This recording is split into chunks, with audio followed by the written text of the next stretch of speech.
Township Zoning Board to be open. Adequate notice having been given pursuant to the New Jersey Open Public Meeting Act in the following manner. First, on January 15th, 2019, a copy of said notice was mailed to the Star-Ledger and the Tri-Town News. Second, on January 15th, 2019, a copy of said notice was hand-delivered to the clerk of the Township of Howell.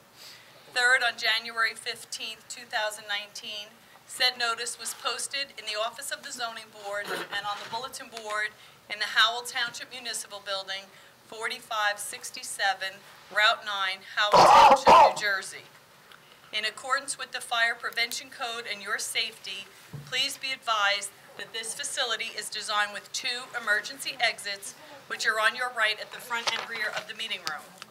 Furthermore, smoking is not permitted in the municipal building. Please take note that this meeting is being videotaped for possible future broadcast on Howell Township TV 77. Mr. Chairman, I'd also like to let the record reflect that on March 19, 2019, a notice was sent to both the Asbury Park Press and the Tri-Town News. A notice was posted on the bulletin board and hand-delivered to the clerk, saying that this meeting would begin at 6 o'clock as opposed to our normal start time of 7:30. Okay. Thank you, Eileen. Can we have a roll call, please? Yes, you may. Mr. Hughes? Here. Mr. Massa has been excused. Mr. Mertens? Here. Mr. O'Donnell? Here. Mr. Orozco? Here. Mr. San Clemente has been excused. Mr. Saya has been excused. Mr. Moretti? Present. And Chairman Nansen. Here. You have a quorum. Can we all stand for the Pledge of Allegiance, please?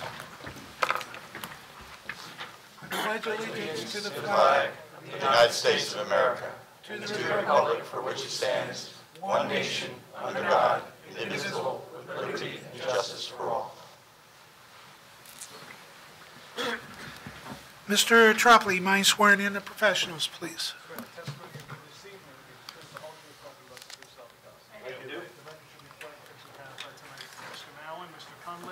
Ms. Beam, and Mr. Howard, all sworn. Thank you. Approval of minutes. There's no minutes this evening.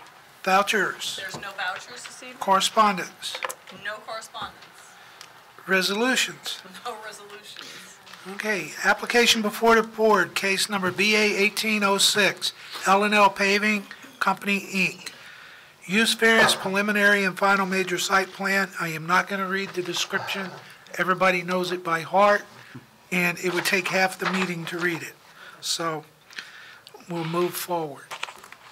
Mr. Butler, Mr. Doyle. Good evening, Mr. Chairman, members of the board. Okay. Where we left off, Mr. Tropoli. We're certainly in Mr. Doyle's case. I just want the record to reflect that Mr. Doyle came up to me shortly before we began the meeting and indicated he just received a page-and-a-half review letter regarding a stormwater review and boundary survey submitted by T&M, and he had asked for some time to review it with his professional. So, okay. Mr. Chair, it seems fair to me, but in any event, I just wanted to make that request on his behalf. Okay. Mr. Doyle, take a minute and. Thank you. Okay. Mr. Chairman, let me before I do, because it might have an effect on how much time is needed, put into the record a letter that I had sent when I received the report from Mr. Kennedy through Mr. Butler's office today, because I think it bears on this matter. Dear Mr. Tropoli, today at 10:44, I received an email from Mr. Butler's office containing revised drainage maps and a swale analysis. Mr. Chairman? Yes, sir. If Mr. Doyle has an objection to something, can he just not state that objection? Yeah. I can, but I wish to set the facts into the record. I wish to set the facts at length, and I am doing that. Mr. Doyle, why don't you meet with your professional, take the time you need to meet with him, and then come back and let's move forward. How we move forward will be based upon the board's preliminary decision in response to my request. Sir, I'm going to let my professionals dictate to my board how they feel that the drainage or whatever this revised letter is. I will address my professionals in a moment, but go ahead and meet yours, and then I'll get the report from my professionals. There are certain legal for- questions that I would intend to raise if you Well, would at that prefer me point to in do time, that. then we'll raise them. All right.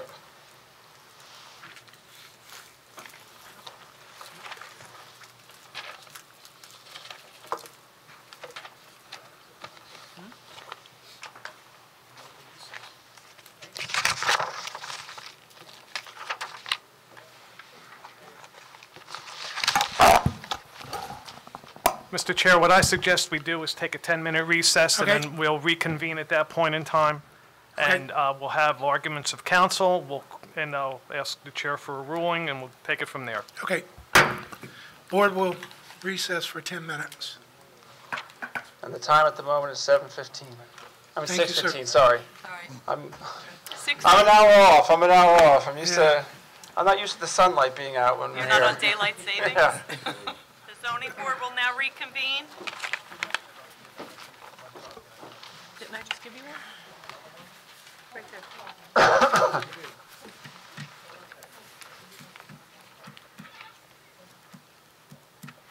Okay.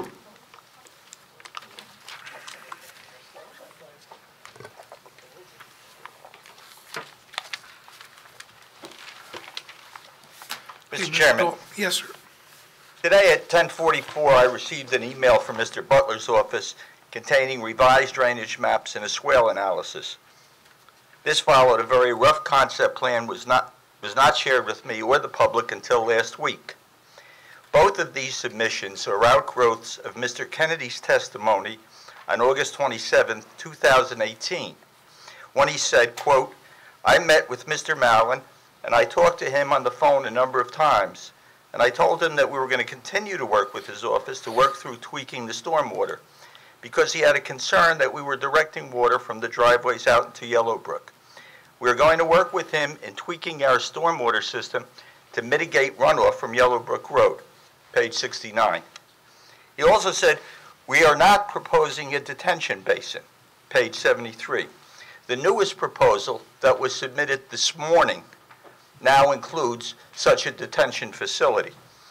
At the meeting, he also indicated his willingness to produce a point-for-point response to Mr. Mallon's original engineering letter of more than a year ago on March 20th, page 77. I'm unaware of whether that promised document has yet been produced by Mr. Kennedy, and I would ask for the completeness of the record, was it ever produced? Okay. Mr. Mallon, I'm going to turn to you. And I just want to set the record clear.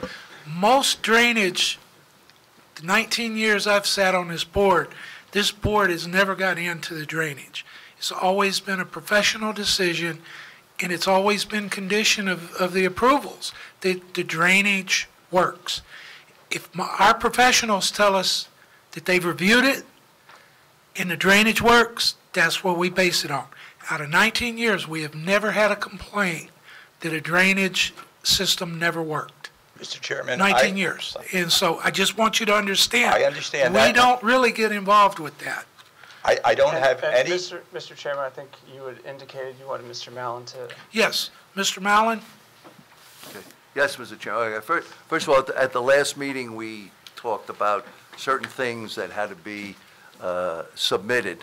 First was dealing with the survey. And the applicant submitted a topographic survey. He made reference to an original survey by Apgar Associates. He did submit that. But the topographic survey did have bearings and distances on it. I did not get into a conversation with the surveyor that they brought last time, but it was there. Second thing is dealing with the drainage. The original drainage, when he was allowed to proceed before, complied with the ordinance. He had the reductions of the 210 and 100-year storm, and so that complies with the ordinance on what he did. However, after conversations with the township engineer, we agreed to ask the applicant to revise his drainage so that the water wasn't flowing down his north driveway and in between the, I guess, the berms. He doesn't have a continuous berm along Yellowbrook. There are berms and then openings. And the water was flowing out in between, in that way, in a sheet flow out to Yellowbrook Road. I asked him to create a situation where he would retain that water, instead of flowing over, construct it into a swale and come down to his south driveway, and then connect into the drainage system in that manner. That was what, he sent me a concept plan, and that was the concept plan that I said, okay, it will work, that happens, because we looked at some of the elevations. He, at the last meeting, was asked to provide additional information. Yes, that material came in this morning. We did a review, and basically that's what it is. I wouldn't call it a detention basin.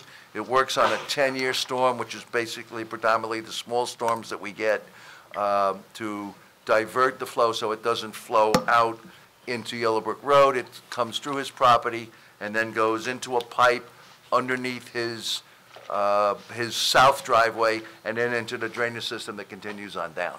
And that was basically the history of what we look for, and he did achieve that. That said, Mr. Chairman, we're now more than 7 months from the meeting at which stormwater management was first discussed.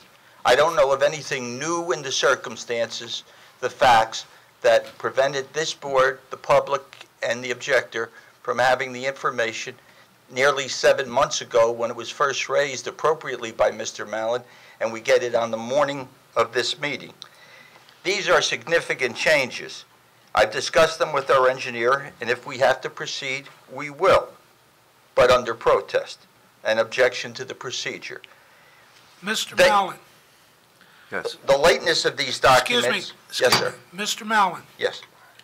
will this drainage work? Yes, sir, it will. Okay, that's all I need to know. No, Mr. Chairman... Sir, your objection is noted. Are you saying we're not authorized to present drainage testimony because Mr. Mallon has spoken? Mr. Tropoli. Come on. Nobody is precluding the way that Mr. Doyle needs to try his case. He can present whatever drainage testimony he wants as part of his case. Correct. But Mr. Mallon is your expert. You're free to accept or reject whatever he says, Exactly. That's as well correct. as you are of Mr. Doyle's witness. But I certainly would not recommend or even suggest that Mr. Doyle doesn't have the opportunity to vet the report or present alternative theories. I totally agree, but I'm going to go, my board is going to be directed to listen to our professional. Now, if you have any objection to what our professional is saying to the board, that's why he's sitting there. He's here to direct us. This board, as I said before, 19 years, we have never got into a controversy on drainage. Every application is left up for the professionals to work out. If they can't come to a conclusion, guess what? They're back at the board. If Mr. Mallon is not satisfied, that's how this board has operated. That's all I'm advising you, is that's what, we're not technical engineers up here. It's up to them to work the calculations, work the ordinances and everything, and then to advise us. You know, I'm not telling you you can't put your witness on, but I just want you to understand, you know, we're going to go by what Mr. Mallon tells us. You know, that's all we can do. That's why we have a board of professionals on the site, is they do this for us to advise us. You know, and it's up to us individually, not me, not any one board member, to come to the conclusion. We have to take the information, what our professionals advise us on, and that's where we stand. So go ahead, sir. We received the submissions at 10:44. Mr. Cunliffe's report on it, I believe, came in sometime between 4 and 5. I'm sorry, I was on the road and I hadn't seen it. The email was sent on at 3. Okay. I got it then, but wasn't able to read it. Okay. I would first ask that we have the opportunity, and I appreciate where the board is headed, to have this matter, insofar as those reports, both received today, 7 months after the initial discussion, be suspended until we have a fuller time to review them. And we will continue with our traffic expert. No. Mr. Butler, would you care to respond? Yeah, I'm objecting on a number of levels. First, as Mr. Mallon had said, the original drainage plan that was brought in complied with the Howell Township regulations. This additional was put on there to capture some additional sheeting, so it didn't go onto Yellowbrook Road. If my client took that off of the plan right now, we could proceed as with the old drainage plan. There's nothing preventing Mr. Doyle from presenting testimony tonight regarding the drainage plan. Second, Mr. Doyle was trying to say that this is a detention basin. This is not a detention basin that was set up. It's basically a glorified swale. It's capturing some additional runoff so it could recharge rather than sheeting off onto Yellowbrook Road. Once again, there is no reason why Mr. Doyle cannot present testimony tonight regarding the stormwater management plan. Mr. Mallon. Yes, sir. Noted that. Mr. Mallon, I know you had stated it on the record that the township engineer had requested you to speak to the applicant's engineer about slowing that water down. Is that correct? Yes, he submitted, he said, if you go look at the site, the water pours off that site onto Yellowbrook Road. They've done some preliminary work there. But see what you can do about getting them to kind of divert the water and run it through a swale on their property, and that's what I did. Okay. Didn't change the runoff, they didn't change any of the impervious coverage or anything. They just regraded it to divert the water into different locations, but it eventually gets out to Yellowbrook Road. Okay, now, question to you. If they eliminated the updated drawings and stuff, does the site drain according to the ordinances? Yes, it does. Okay, I'm going to leave that up to Mr. Butler. If you want to withdraw that swell, withdraw the swell. Move forward with the original plan. Give me 1 minute. Yes, sir.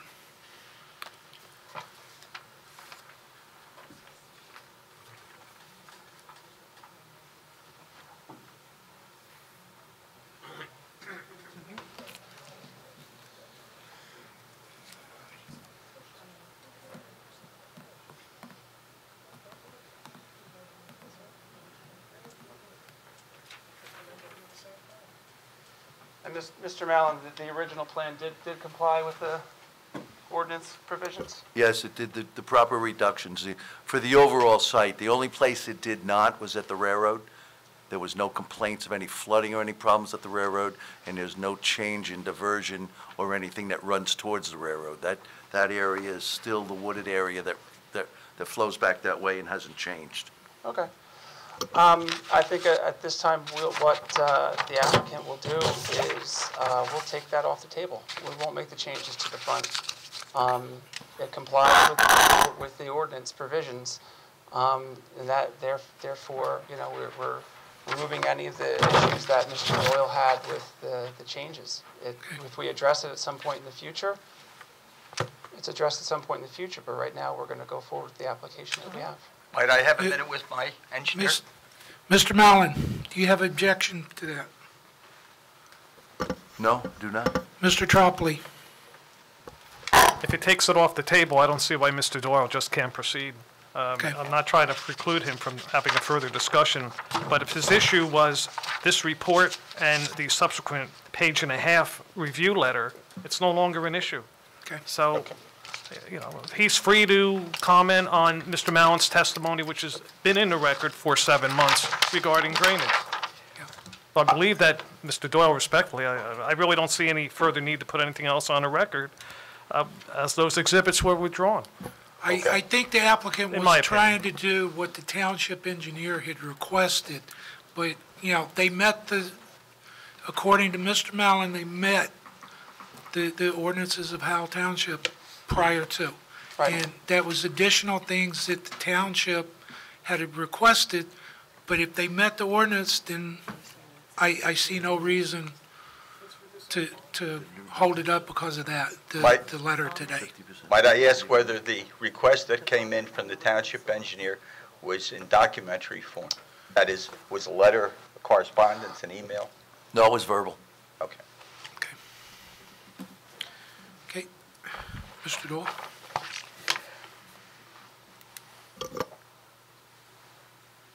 Ms. Fagan?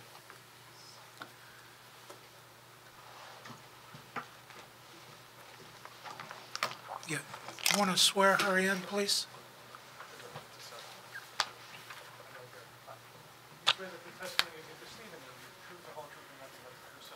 I do. Yes, may we have your full name and spell your last name, please? Sure. Carolyn Fagan, F as in Frank, E-I-G-I-N. Okay, very good. Witness is sworn. Thank you. Or you could stand with the microphone, whatever your preference is. That's a microphone in the center of the table there. Ms. Fagan, by whom are you employed? D.W. Smith Associates. And what is D.W. Smith Associates? Engineers, surveyors, we have community association department, inspectors, utility department. And for how long have you worked there? 7 years. And by the way, I should have asked you your occupation. I am a civil engineer. I'm a senior project engineer at D.W. Smith. Been doing engineering for, thank you, Hold it close. a little over 20 years. I graduated from NJIT in 1995. I got my PE license in New Jersey in 2000, and I'm also a licensed planner in the state. I got that license last year. That means you weren't grandfathered, you had to work for it. Yes, I did. Okay. And what is she testifying to? Engineering. Engineering, okay. Thank you. You've had an opportunity to read the reports. Hang on. Mr. Butler, do you have any I have no objection? objection. She's a- Okay, and- we accept her credentials. Thank you. You've read the reports, Yes, I have. including the one that came in today for the non-existent now revision. I did. You've gone over the maps. I reviewed the maps. I reviewed aerials, site plans, drainage area maps. You're aware that Mr. Mallon submitted a report on March 20th, 2018, Yes, and you read that. yes, I did. And his revised report you read. I think it was dated April of last year. Yes, April 30th. Okay. Are there maps that we are going to testify from? Yeah. We do have an aerial that we'd like to use as an exhibit. It's on our flash drive. If we could give that to, Do you have any copies to pass to the board? I don't have the 11 by 17s now. Mr. Doyle, last meeting, we had the same problem. Please I- sit down. We had the same problem last meeting. You know, the board, it's kind of hard for us to follow the witness without seeing what the witness is. You know, the applicant has to submit drawings and things before meetings, so we have copies. That's the same, that rule follows you too. I know I did Give the better with flash the thumb drive. drive, but it would have been even better with the 11 by 17s. I have one, but if I have that. You only have one. Give Mr. Howard the flash drive, please.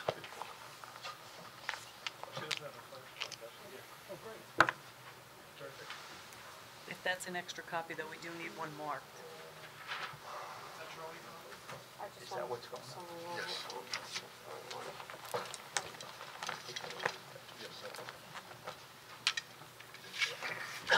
We have it mounted on a board as well.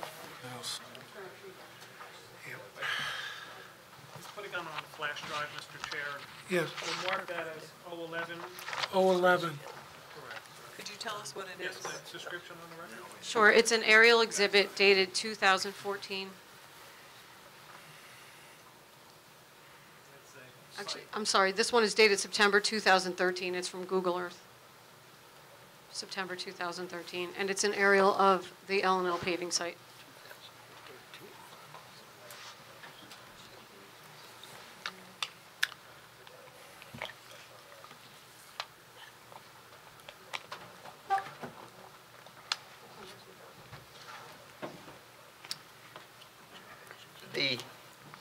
Chairman asked of Yes. Mr. Mallon whether the application complied with the township ordinances.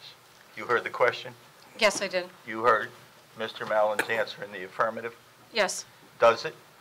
I don't believe it does. I've reviewed the ordinances and the NJAC requirements, and I think there are a few items that definitely need clarification and further calculations. When you say the NJAC, that's the New Jersey Administrative Code? That's correct. It's Chapter 7:8, the Stormwater Management. Okay. With that in mind, and if there's anything on the map that indicates that lack of compliance, please mention it, but describe what's in front of the board. Okay, basically, this is the site as it existed in September 2013. You could see the two locations of the buildings, the driveways that go out to Yellowbrook Road. Sorry, I should say the railroad is at the bottom of the image, and Yellowbrook Road is the triangle that goes from the top down towards the right side of the, I think pretty much all the diagrams are in this orientation. What I was looking at this for was for coverage of the site, basically trying to verify the engineer's calculations indicating 29 acres of impervious coverage on the site in the existing conditions. What I see on this plan is, no, okay. Oh, this is sorry. As you can see along the, let's see if I can get this to work. I don't think that's going to work up there. Yeah, I don't know. Oh, Oh, there all we go. Okay. So this area here, it's very shaky. It appears to be a grass type of cover. The areas along here are wooded. The areas along this triangle here are wooded. And then the Howell Township ordinance basically describes impervious surfaces as, I just want to read it exactly. It would be a surface that has been covered with a layer of material so that it is highly resistant to infiltration by water.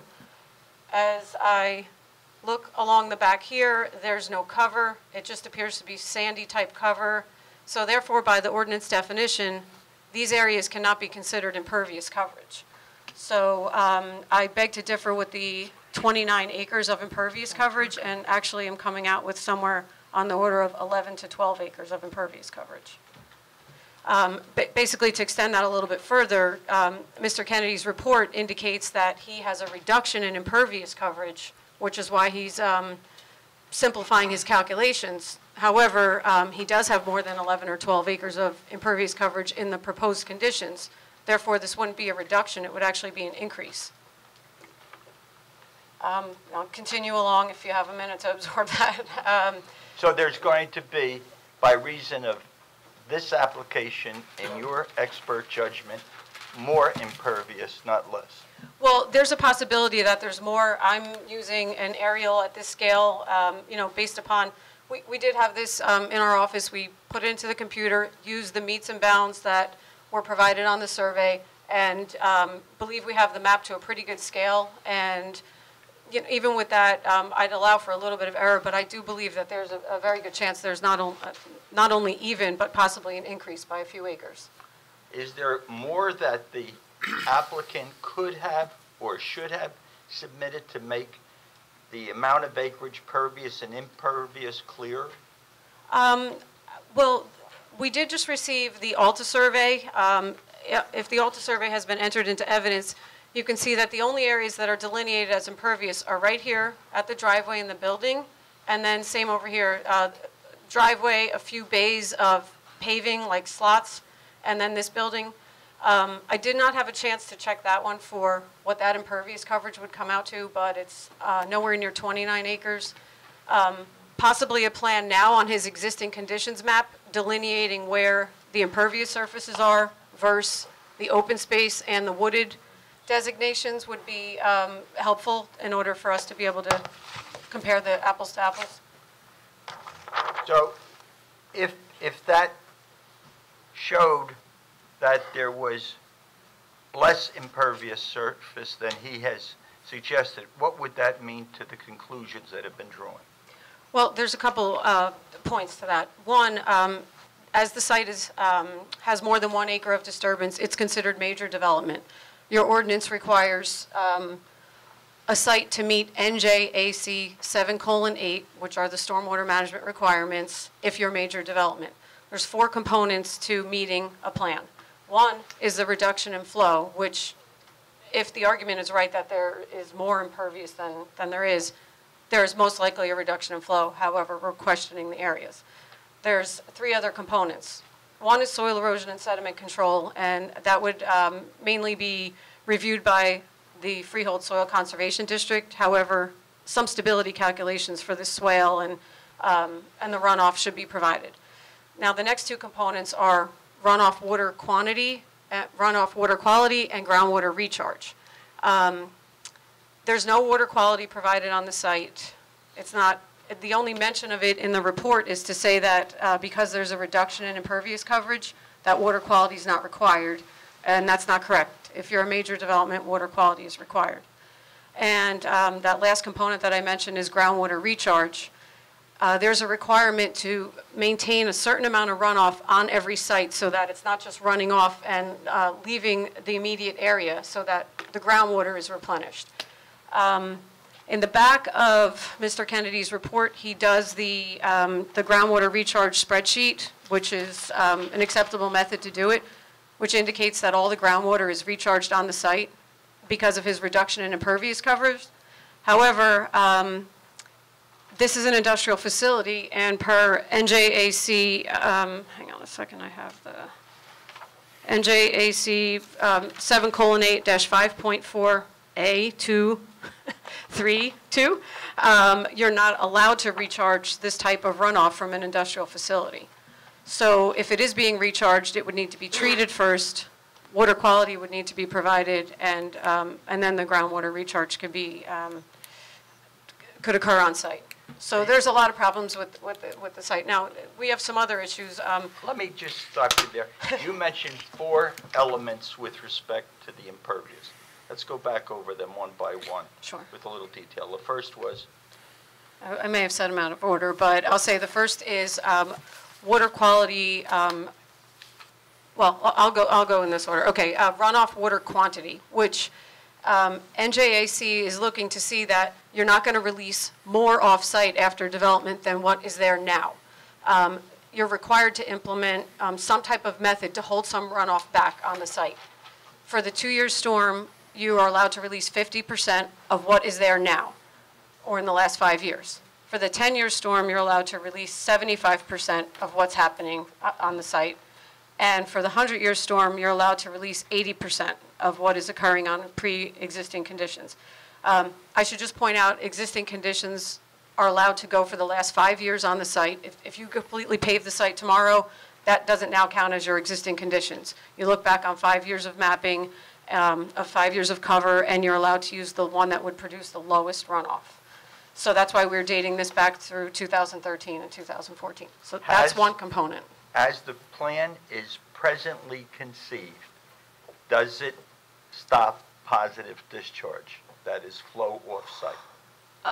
As of the one that came this morning? No, is the last one. No, the last one was basically allowing the 2 drainage areas to flow unobstructed in the pattern that they did before. There's about 9 acres that head off to the west, and the other 26 or so acres head off towards Yellowbrook Road. There were berms along the front, then there was a swale. Now there's a swale with an outlet-controlled device, but it would still head towards Yellowbrook. So there will still be positive discharge, which under the New Jersey Administrative Code is not to be had. Well, you're allowed to have discharge, you just have to control the amount of runoff that's going that way and reduce it to what pre-development was. Does the plan, without today's addition, do that? Well, the calculations are not really done correctly. What Mr. Kennedy did was combine the entire site, although the west side goes towards a different sub-watershed, and the east side, they go to 2 different sub-watersheds. Let me just slow you down. What's a sub-watershed? Okay. They're basically heading to 2 different water bodies. And why do you have to show them separately? Well, because you'd have an impact on the one over here, which is heading towards the Girl Scout camp, and that's heading towards the Manasquan River sub-watershed called the West Farms Road to Route 9. The one heading off towards Yellowbrook is heading towards the Yellowbrook, the Yellowbrook Road to the Marsh Bog Brook, which is to that direction. Those are two different water bodies, so you need to analyze what's happening to each one. Ultimately, they do converge in the Manasquan River, but for purposes of this analysis, they're in two different water bodies. What standard in either the profession or by law requires you to treat those two separate areas going to different places separately?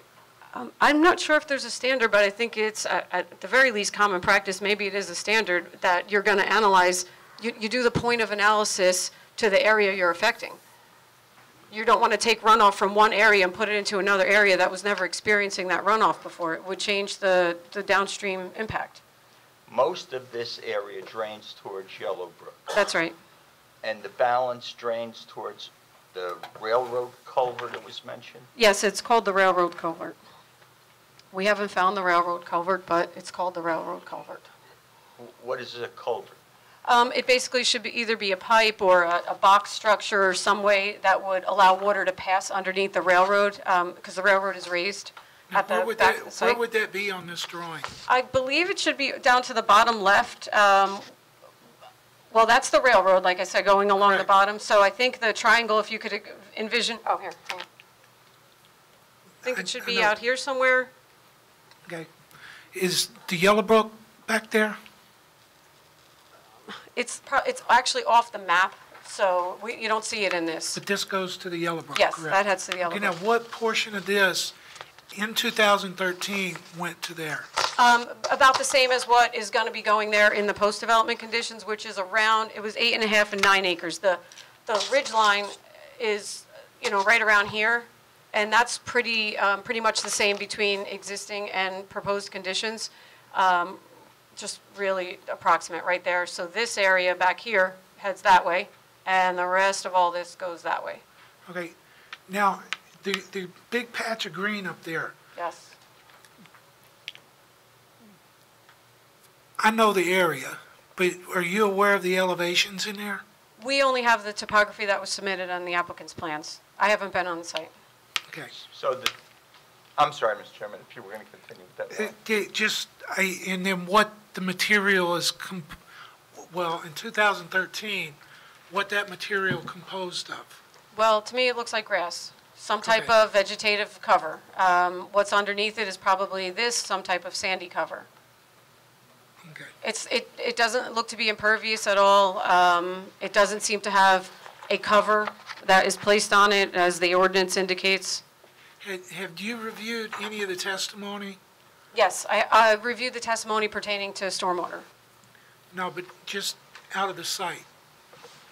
Some of it, and I've been present at a lot of the recent meetings, so I've heard some. Okay. I don't know everything about the operation by any means, but Okay, not bringing this into this application, but were you aware that they had a cleanup plan before the planning board and was granted approvals?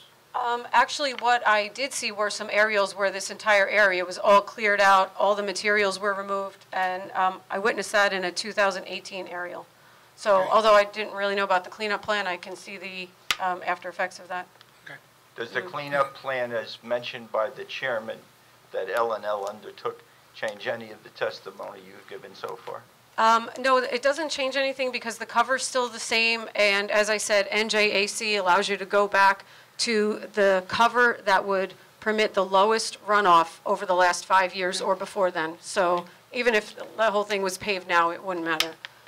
I understand. Okay, so I want to just backtrack because we only got to say one of the four things. And as far as the reductions, which is the first component, the report is lumped together with the two drainage areas, the two separate drainage areas together, saying that there is a reduction.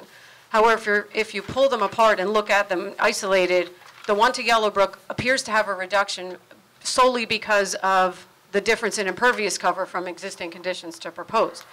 The one to the back does not have a reduction. You analyzed 3 storms, the 2, the 10, and the 100-year. 2 of the storms, I believe, did not meet for the reductions, and one of them did. I believe the 10-year did. So does it meet for runoff quantity? I think we need more information to see if it does or not. I don't think it does. clearly in the board's mind and what we heard earlier tonight in the township's mind, water going out to Yellowbrook has been a problem, Yes. and you're aware of that. I'm aware of that. A large portion of this site is directed right towards Yellowbrook. Will that be totally resolved if this application were granted and what is proposed is done? I don't think it's going to be resolved, and again, even taking into account the submission from this morning, it potentially is slowed down a little bit, but I still don't believe it meets any of the ordinance requirements. Specifically, what ordinance and how Well- does it not meet it? Going back to the other 3 points of the compliant Okay. design would be the runoff water quality, which per NJAC, you have to provide 80% total suspended solids removal. It's, critical as these are both flowing into, one's I believe it's a trout producing water, and they are heading towards C1 waters, which are the category 1 waters, which are high environmental sensitivity. So water quality is important on this site, especially due to the nature of the facility. I've done designs on other asphalt plants. We put in quite a lot of different components. They're called BMPs, they're best management practices. They're guidelines by the state, and they give you all different strategies for trying to meet water quality. You can do grass swales, biofilters, infiltration basins, manufactured treatment devices. There's a slew of ways to do it. There's not one of them on this site outside of the swale that was just recently added. And by the way, that swale doesn't meet the BMP requirements to even get any total suspended solids removal percentage. So we don't have water quality, we don't have water quantity.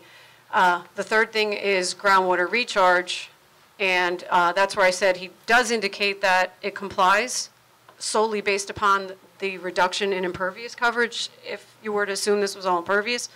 But you're not permitted to recharge this type of runoff from an industrial facility. So although the groundwater recharge may meet, I don't believe it does, but because I don't believe the coverage is, it's not being held on site in a basin or some type of, holding like retention, infiltration type basin. It would need to be treated first and then held on site.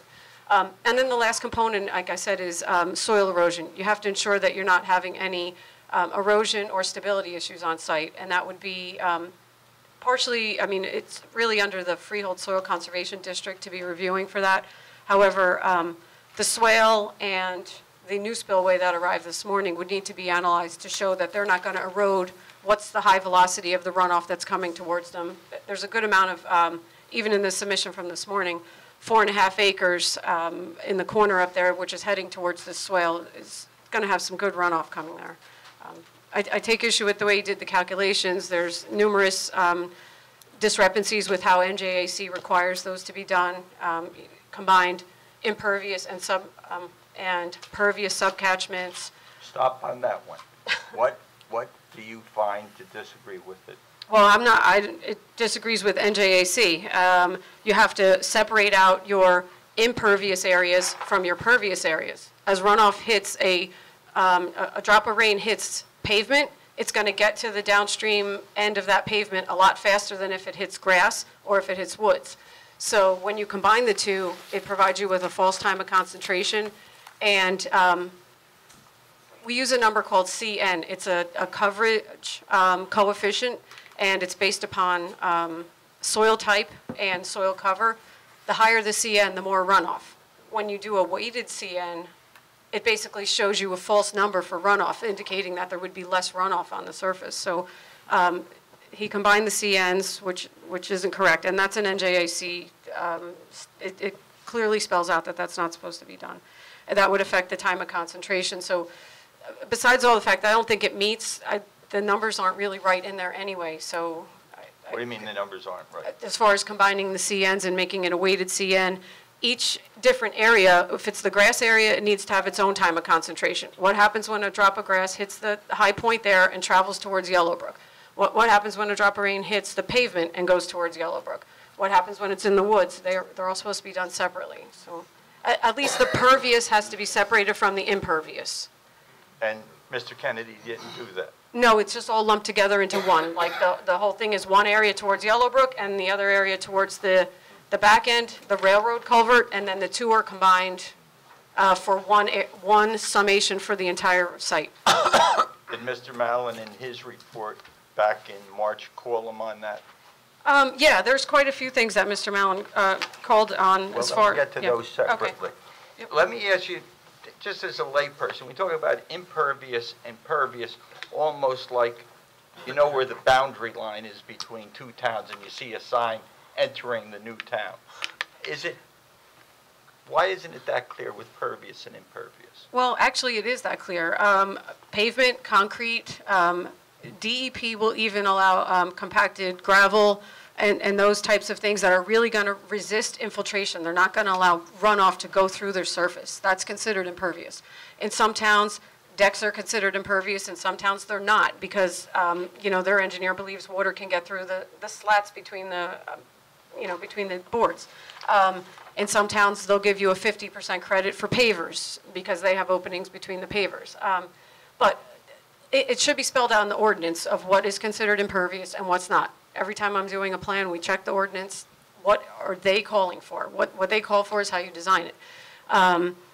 If it's grass, open space, sand, farmland, trees, all of the rest of it is lumped as pervious. And there's, you know, different categories. If you have agricultural land, rows, crops, you name it. There's every different type of cover.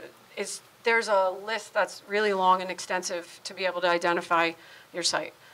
Did Mr. Kennedy submit a map consistent with the Howell ordinance showing that clarity between pervious and impervious? There's no designation as to the areas at all. There's just one big summary area with, like I said, the 9 or so acres that head towards the west and then the remainder of the acres that head towards Yellowbrook.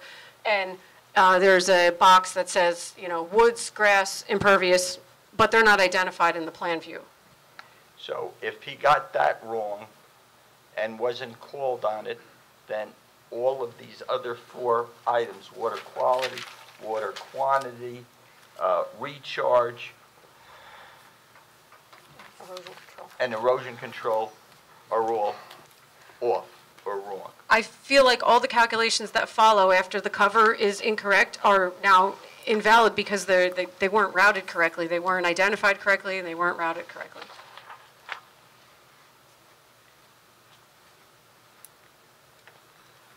The Kennedy report says the proposed development will reduce impervious coverage from approximately 82% to 45%.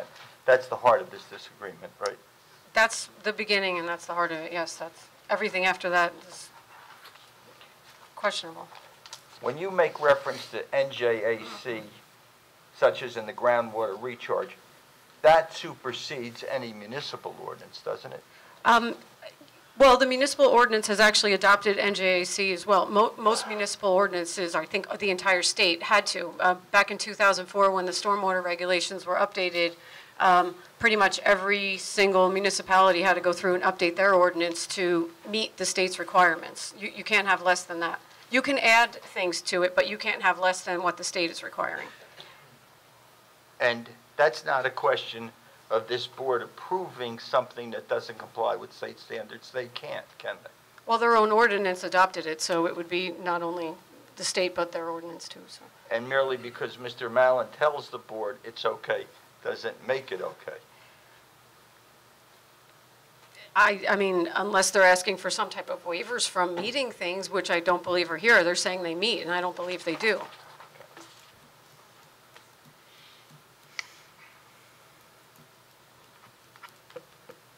With respect to soils, is there tests or professional numbers that should have been shown that quantify the nature of the soil? There are a few things that you could do. Again, I'm reviewing an aerial, so there could be, you know, question as to, this is green, it looks like grass, this is, you know, looks just like sand. Another way to verify that would be with some soil testing on site. It would be more accurate. We also reviewed the Monmouth County NRCS mapping, which is the National Resource Conservation Service. It's the standard mapping that would be used. What we're seeing is a soil type that has high permeability. Water table varies, but what could verify that would be some actual soil testing. That would know how compacted these soils are, what the permeability is, what is the soil type, is it a sandy type of materials, or, you could identify it a little bit better and determine its characteristics and qualities. Why is it important to determine the type of soil so as to understand its qualities and capabilities? Well, for stormwater design, it's a necessity. You can't propose an infiltration basin or a dry well, which I note in Mr. Mountain's letter he's asking for, without understanding is the soil, what's the permeability of the soil. You have to understand if you put a dry well in a clay type soil, once the dry well gets filled with water, it has no place to go. It's not going to be able to get through the stone around it. So you would have to know what the permeability is to also understand if there's any type of, it kind of ties back to the water quality. You don't want to get anything into the base, if there's going to be any proposed basins that could infiltrate into the soil and get to the groundwater that may be polluted. So looking at the permeability, you can understand what would be happening to the groundwater below. Is there any way to determine on-site the soil quality, such as a boring or a test pit? Yes, you would do soil test pits. They could be done throughout the site. You could go in the areas that he's calling impervious. Maybe, again, they don't look impervious. There's grass growing on them. But if there was some way to demonstrate that, they were compacted, the permeability was, 0.1 inches per hour or something, it's like hitting pavement or something, there may be a way to demonstrate that. But yeah, so you would do a soil test pit. You could take a backhoe out there, you could do a hand auger. There's multiple ways to execute a soil test. On a site of this size, with an industrial use plan, and it being a major development that is more than 1 acre of ground is disturbed, would it be normal, if not absolutely a given, to do an on-site boring or test pit? You would need the test pits in order to design some stormwater management facilities, and as there are none, there were no soil borings prepared, but I believe this site absolutely needs them, and then therefore, yes, does absolutely need soil testing. Has there been on this site a single test pit or soil boring done? I don't know if there were any done outside of what would have needed to be done for the septic design. Normally for the septic design, you would have to have 2 test pits performed and witnessed by the Monmouth County, I believe, Health Department, or whatever the regional health department is. And those would be done to determine water table, permeability, all of that, so you could properly design a septic system. Is there anything? Mr. Doyle, I just want to ask a couple of questions real quick. I'm going to reiterate, did you review the cleanup plan that was approved by the planning board? No, I didn't. Were there soil samples with that review? If there were, I didn't see it in respect to the Well, stormwater. see, that's what I'm saying. We're using a 2013. This board did not have this. This is not what was presented to this board. Yes, there was aerials of the site pre-existing, but they went through a full cleanup. The green area up there, would it surprise you if that was nothing but buried concrete? If that's Big chunk concrete. If that's the case, then that would verify the impervious calculations, yeah. Would you also agree that this, do you know what this facility was prior to? A concrete plant, they manufactured Exactly. pipes? Yes. There was crushed concrete pipe all over this site. 29 acres worth? I wouldn't say 29 acres, but the biggest majority of the site, there was pipe on. Mr. Chairman, if I may, just so the record is clear, I've read the record, maybe not as completely as others have. I don't recall Mr. Kennedy testifying exactly where there was buried, crushed concrete and how many acres. Well, sir, because that wasn't before this board, though. That's what I'm trying to explain. You would have to go back to how they designed the site. And I don't want to go there, but the thing of it is, they had an approval from the planning board.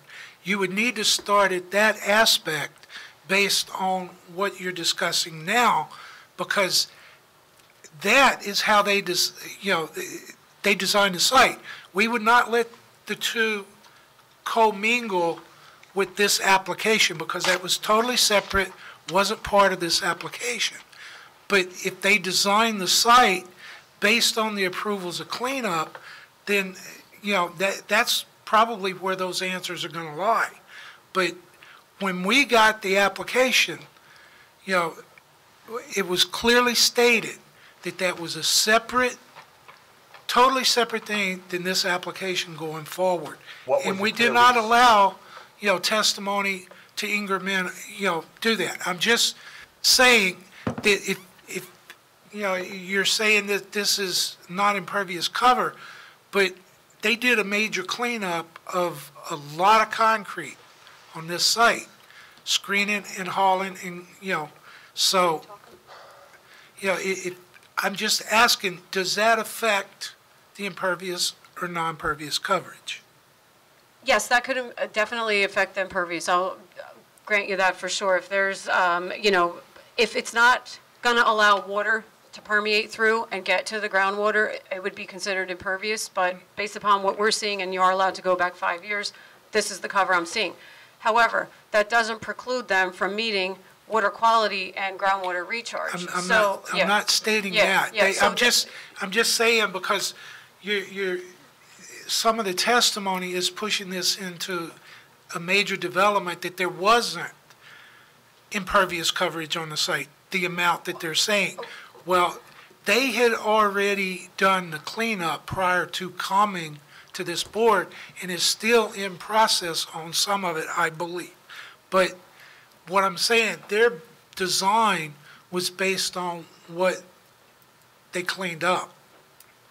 Okay, I mean, So- that's, again, NJAC allows you to go back 5 years. You use the cover that produces the least amount of runoff. So that may not even matter, because over the last 5 years, if this was, a sandy type of material and the concrete is gone, you're allowed to use the one that's going to produce the least amount of runoff. Okay. So, again, you have to see the numbers to show that that was actually impervious. It doesn't visually look impervious, but there are ways to determine what the permeability would be in the soil type. But the burden of showing that that cleanup made a difference is on the landowner or the applicant, isn't it? Well, I mean, an engineer, I guess in our rights as an engineer signing off on plans, we could make the call on what it is or not, but I guess Mr. Kennedy would have to have a comfort level. I would think he would want to delineate it so it could be, checked, or what his calculations are based upon to show something, prove it. Is there anything in the reports that suggested he did examine the cleanup and what effect it would have? I don't recall reading anything about the cleanup at all in the stormwater management report. It's just a statement of impervious coverage and the big reduction in impervious coverage in the developed conditions. So I don't know if the cleanup was referenced, compared the numbers. I read it, but I don't recall seeing that. So would it be fair to say it's a conclusion, but without the proofs that lead you to that conclusion? Yes. Can I stop right? Mr. Mallon, do you have any questions at this point? Well, the only question, we use the knowledge of the site to use that. We took that as impervious coverage, knowing what was there. The only thing I'd ask Ms. Fagan is, your pre-treatment, you have to collect that into a system. If you don't collect it into a system of overflow, you can let it flow. The other thing is, you can get water quality by running runoff through grassed areas. You have to have a sufficient length of it, but you can achieve it in that manner. That's right. It would have to be designed per the BMP, but these aren't. So But it can be done. It can be done. It's just not done.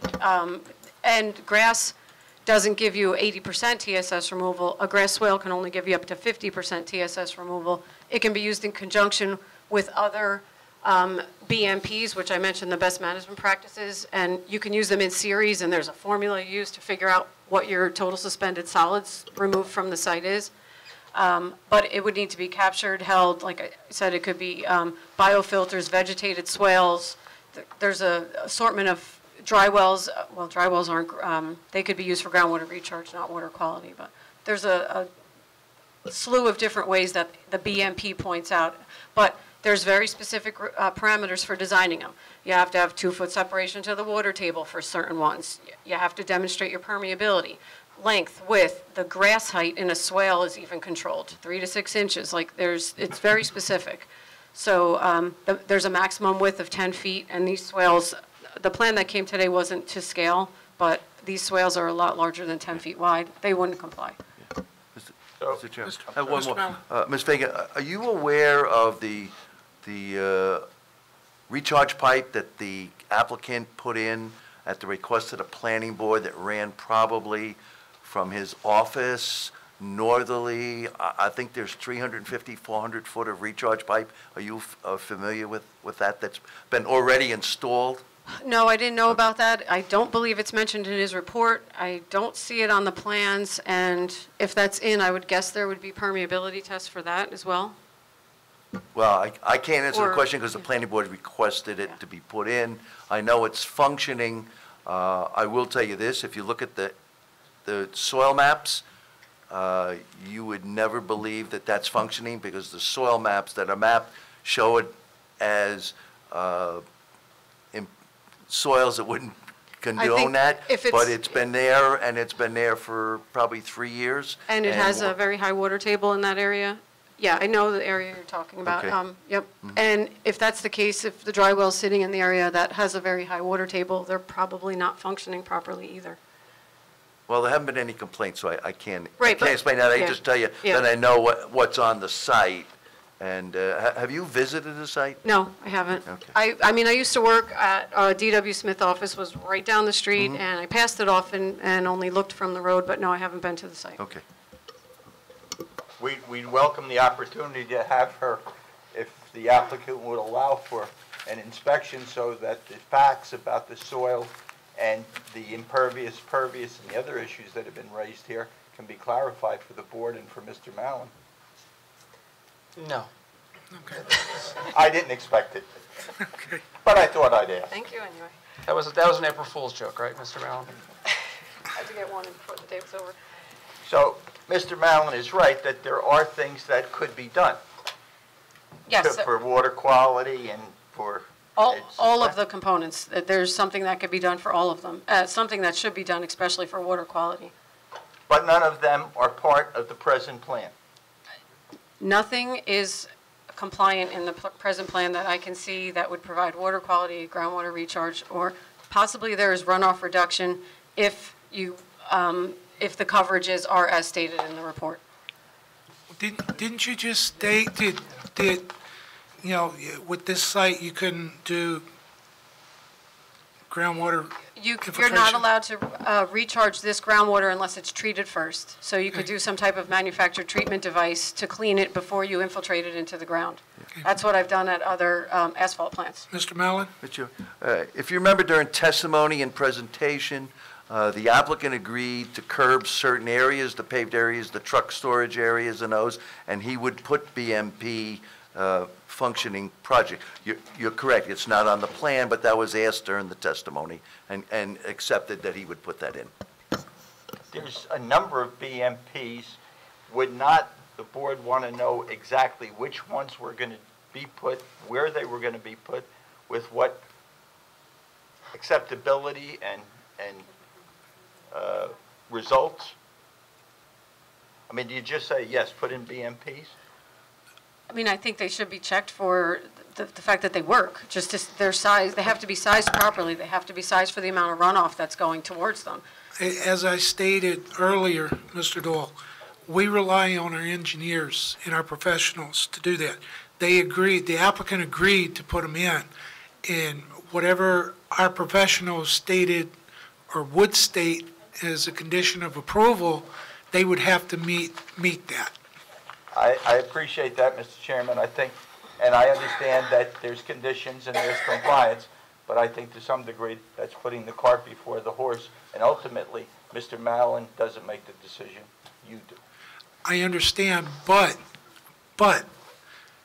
we rely on Mr. Mallon to advise us that it meets the conditions. And to the degree that the board, Ms. Fagan, relies on Mr. Mallon, he did issue a report on March 20th, did he not? Yes.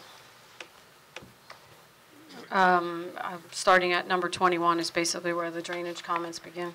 And he did comment about the issues you've been commenting about tonight. Yes, he has quite a few comments. Starting at what page and what paragraph? Looks like sheet 8, and we're all the way at the bottom of that page. It's number 21, starting with site grading and drainage items of discussion. And we're reading now from the March 20th, 2018 report. Yes, that's correct.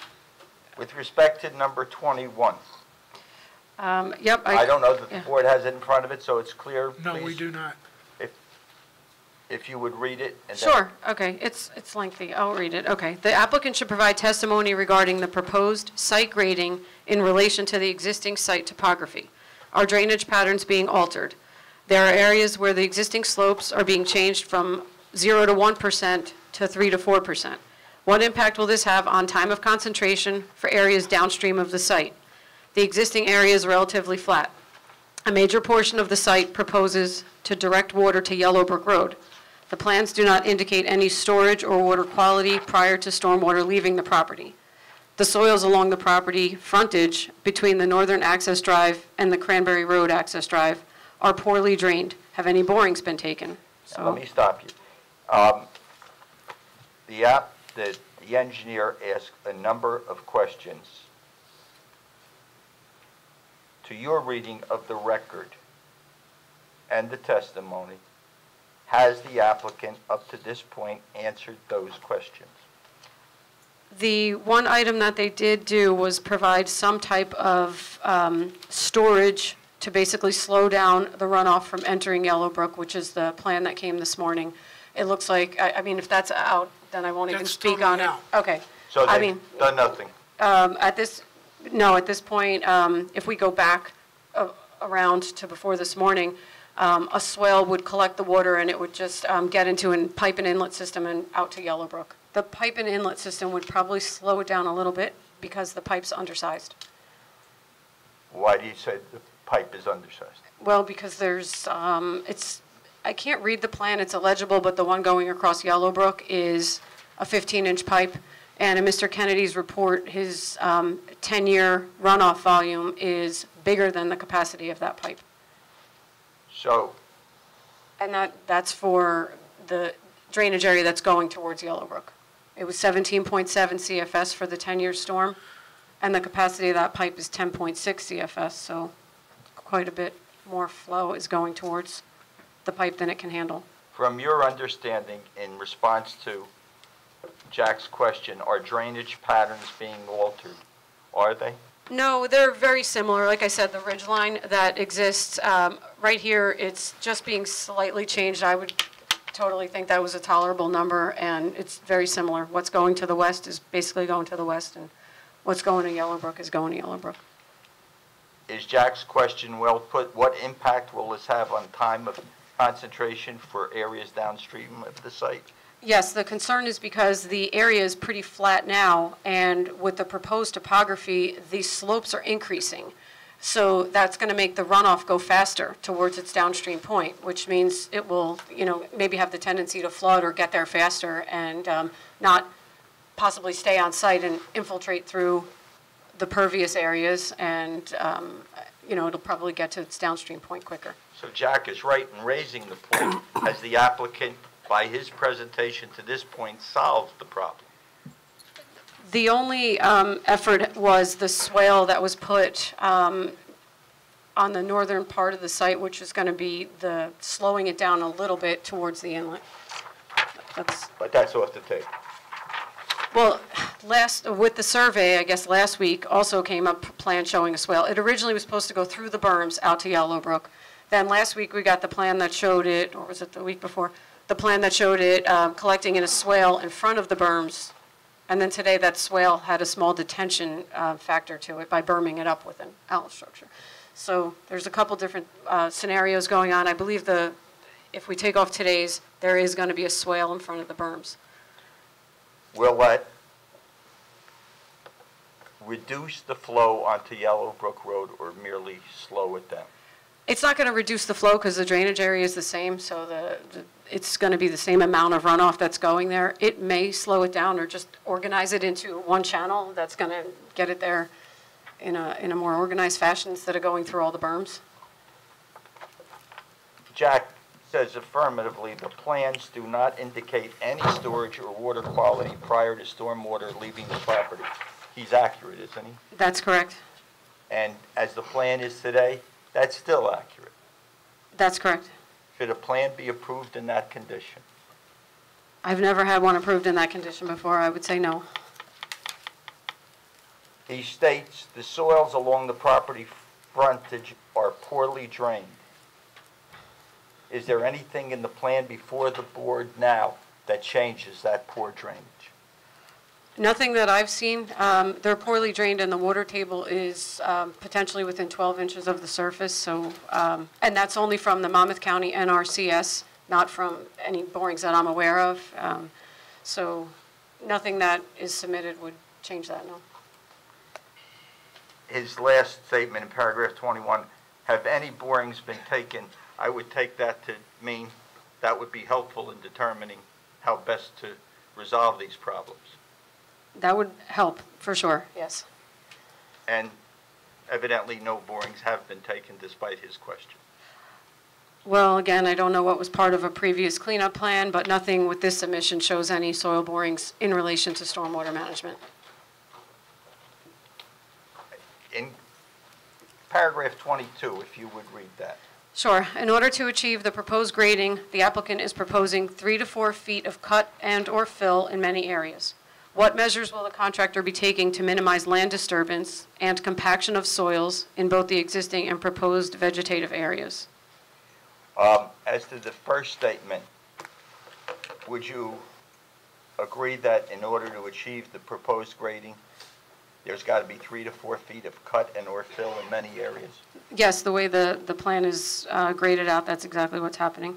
Generally, when an applicant proposes a significant cut and fill, isn't there requested to provide some sort of analysis of how much soil, dirt, material is leaving the site or coming onto the site?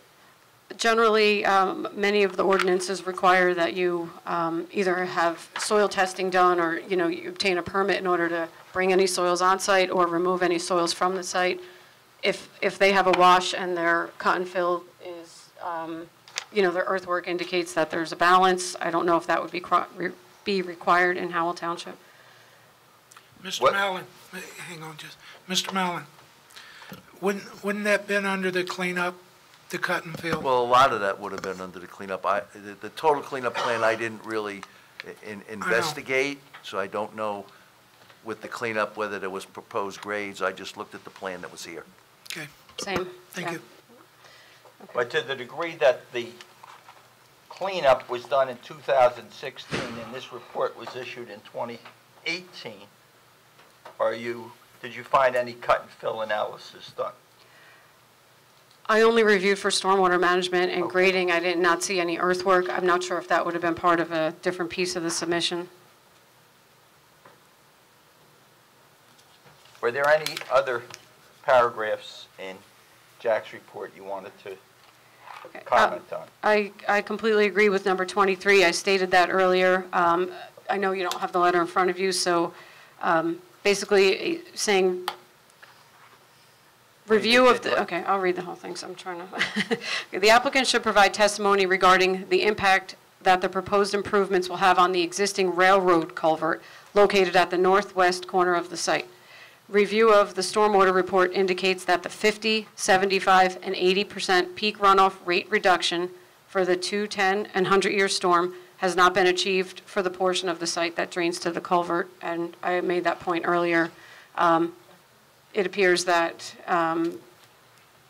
the drainage area that's going towards the railroad culvert doesn't meet the reduction requirements.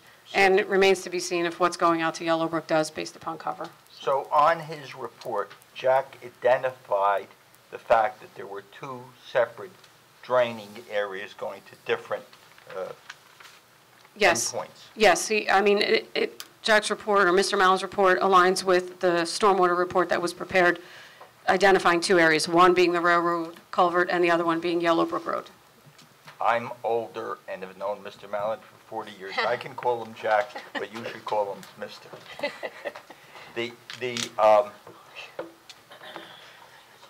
Was anything done that you see in the records after this report to respond to these comments? Everything from here on out? No, Or, in just this one? 23. Okay. Well, this comment is more geared towards the back end of the site, where the swale that was added after the original design as part of the drainage concept design, it doesn't really mention the 50, 75, and 80% reductions again, because Mr. Kennedy's take is that the entire thing is being reduced due to the coverage. So there's not really like a pre-post showing how they demonstrate how they meet their reductions or anything. And the other problem is it's summed for the whole site in the report. There's one table, and it's the summary of all 35 acres, as opposed to breaking down the two drainage areas. So. Which is, in effect, inconsistent with what Jack asked for in paragraph 23. Well, he probably did what I did, which is dig a little deeper into the HydroCAD reports and the appendices, and you can pull out the ones that are going to the railroad, and then you can pull out the drainage areas that are going to the Yellowbrook Road drainage, and I kind of created my own table to each one. So I think that that's probably what they did and how they were able to tell that the railroad culvert one didn't meet the reductions. Any other comments from Jack that you wish to comment on? Let's see. Number 24 is asking the same thing we just were mentioning, which is if there were impervious surfaces under before, and if there is buried concrete or if there is whatever out there, what measures are going to be taken if you're going to be planting grass there in the post-development conditions to ensure that runoff actually gets through. There is a note on the plans, the Kennedy Consulting Engineers plans that say the soil shall be scarified and basically establish cover. The 2017, I think, is the last edition of the state standards for soil erosion require more of a deep tillage, and you really have to get in there and be sure that anything that was compacted previously or for many years prior is basically loosened up to allow that any new grass areas are going to be able to basically take the water and infiltrate it into the groundwater. So that's his comment number 24. I agree with that. 20, I'll skip a few of these. Again, you would need number 26. He's asking for a maintenance plan for any stormwater management facilities. I didn't see a maintenance plan, but I didn't really see any stormwater management facilities either. That's a basic to drainage, isn't it? To have a stormwater management plan with what is needed? Yes, it's actually, the section of the ordinance is pointed out in comment number 26. It's required per section 188-21 to provide a maintenance plan. It's required per NJAC too, but like I said, the township has adopted the state's requirements. Okay, there's some questions on cover, what existing is and what's proposed going to be again, how to be sure that there's going to be stable areas where the grading is 3-on-1, which is a little bit steep and sometimes difficult to establish cover and keep it so that the soils don't go bare. It's possible, but you just have to have the right type of mix or some type of erosion control matting or something on it. So he's asking for them to just look at it and possibly provide something to stabilize those steeper areas. Well, Jack asked for that a year ago. Is there anything to show that he got it? I didn't see anything on the plans indicating any of those things, no. Again, Soil Conservation District would be reviewing for that as well, so they look at stability and erosion. But, you know, it kind of falls under both Township and Soil Conservation District. The next comment is number 29. The applicant shall be... Excuse me, Mr. Dahl? Yes, sir. I just want to ask a question. You're mentioning all the things that Mr. Mallon was addressing that had to be done. I was just wondering, was any of that put into a revised plan? So he has not addressed any of those issues? That's what we're getting at, that we haven't seen all these comments addressed in full. A couple little things, here and there to add the swale or whatnot, but I still have probably about 10 or Have 10 you, or so more comments. have you reviewed the record of past testimony? The only testimony I reviewed in depth was the stormwater testimony. I've read through some of it for some other reasons, but not the full length of it. And what I'm getting is we're going to work with the board engineer and we're going to make this work. That was the gist of it. It really wasn't very specific as to what was going to be provided. That's what I'm referring to. It was not done, but they're planning on doing that to meet the requirements of our board. Is that correct? Is that my understanding? That's what the testimony was of Mr. Kennedy, but we haven't seen that to review that yet. But it was recorded that they're planning on doing it.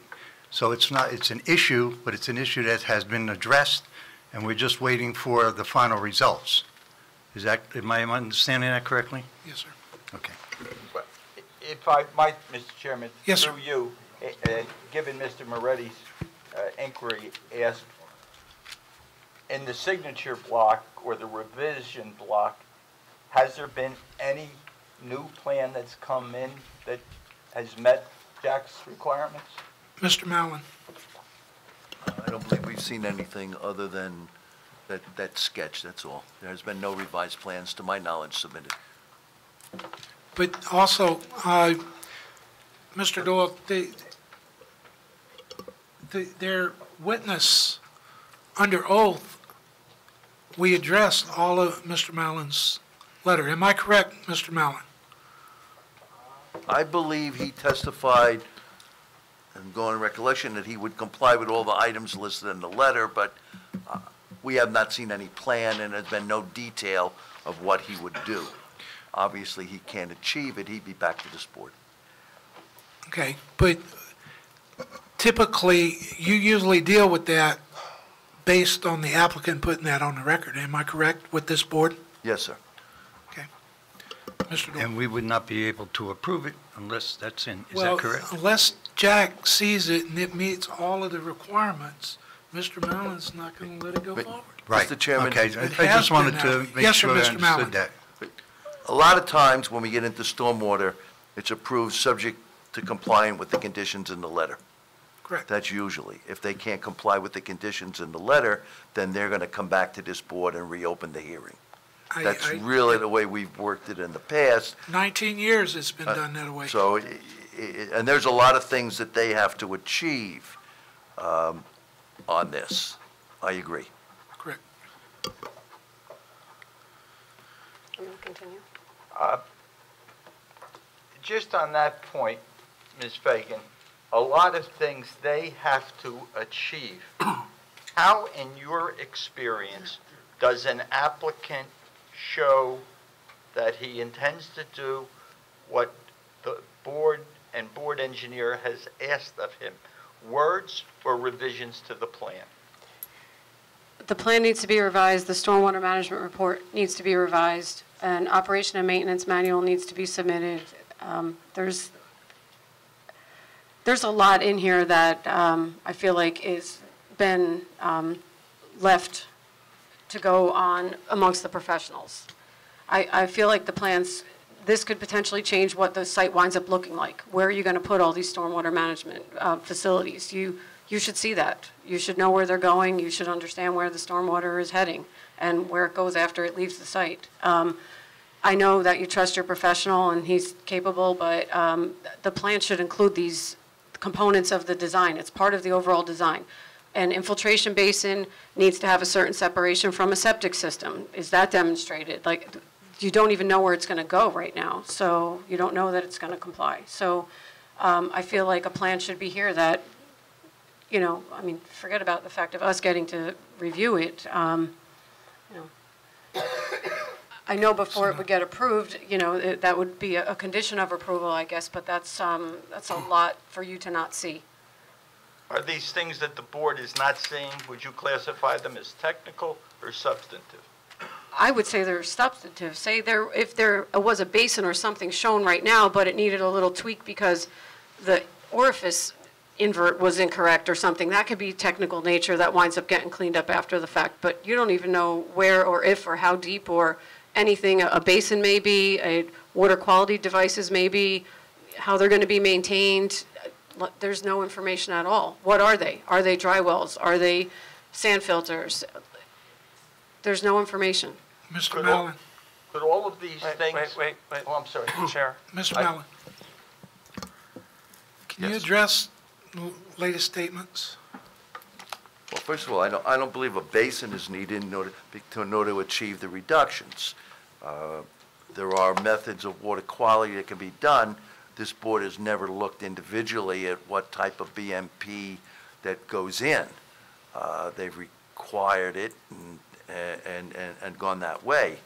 I'm sure Mrs. Fagan's had many applications. I know her well. I've reviewed some of her plans. But I believe in things here that can be done are pretty much, I'd say, technical in nature and not cosmetic. The board has to see what's there. If whatever the board sees and it changes drastically, they're going to come back to the board if there's something that really changes. But your concept of holding water behind the berms and then running the water out, that's achieved, and it becomes an engineering way to achieve it.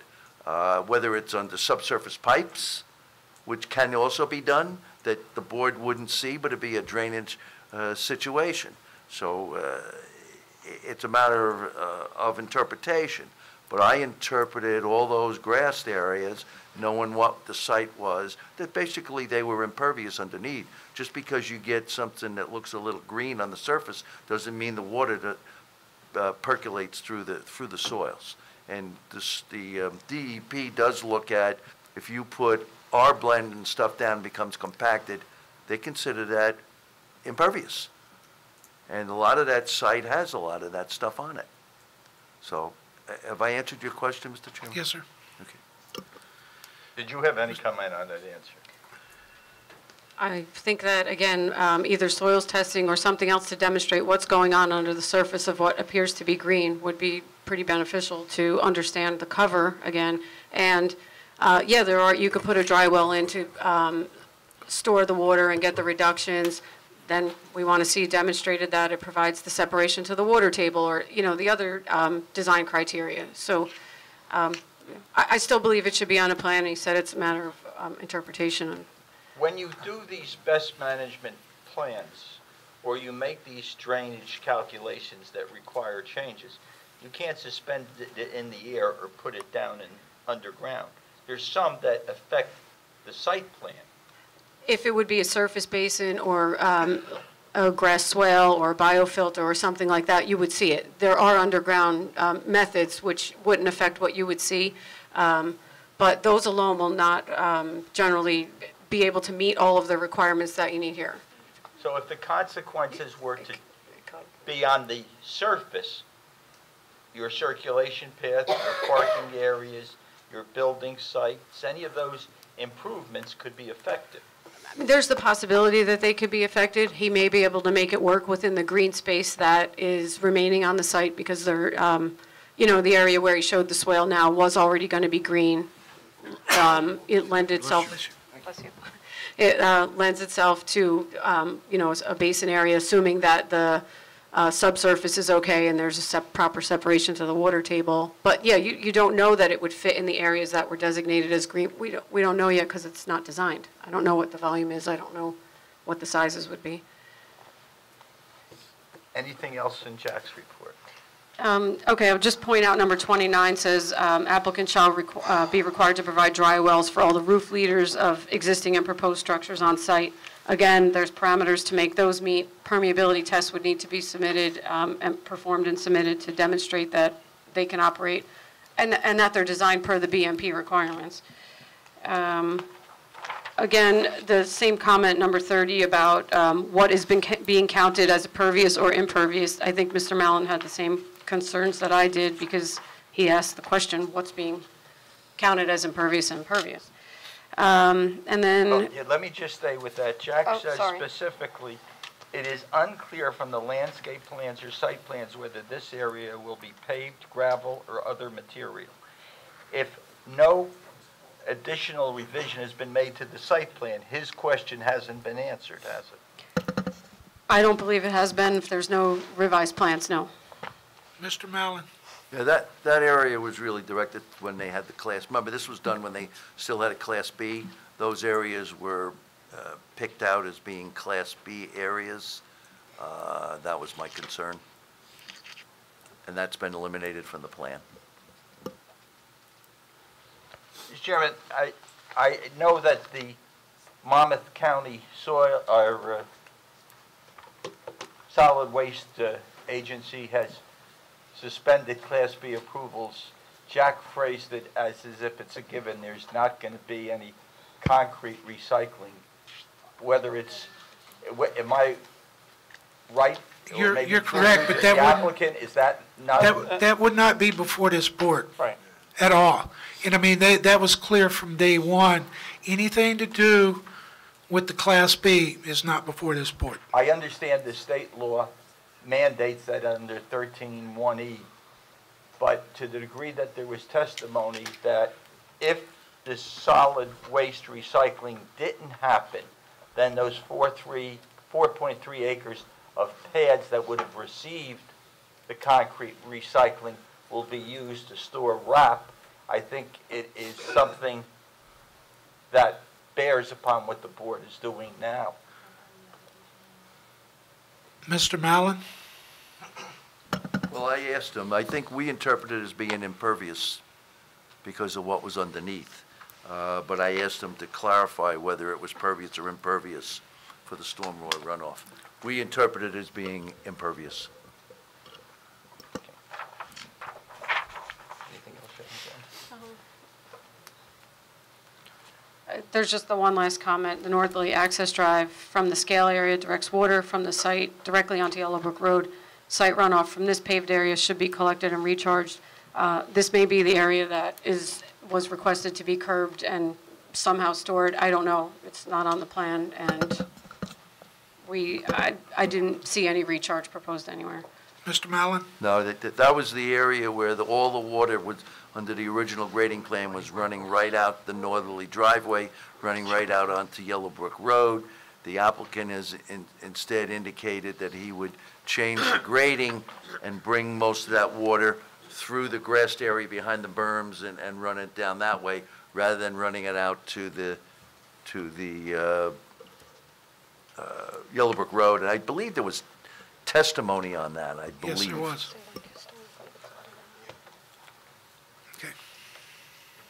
Okay. Jack just mentioned Yellowbrook. The chairman has mentioned, we've all heard it talked about, forgetting all of the other things, just talk about your thoughts on and knowledge of drainage issues on Yellowbrook and what, if anything, the applicant in his plan does about it.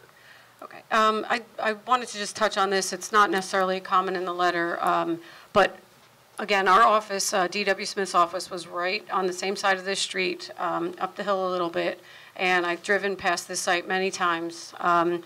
We looked at some historic rainfall over the last slew of years and kind of compared it to what your 2-year, 10-year, and 100-year storm rainfall intensities would be, just to get an idea of a 3-inch storm. What happens on this site if there's 29 acres of impervious and 3 inches of rain? And that's a two-year storm, which would happen once every 2 years. What happens with a 4-inch, a 5-inch? I ran the numbers, and you're talking like hundreds of cubic feet of water runoff that would be coming towards Yellowbrook Road.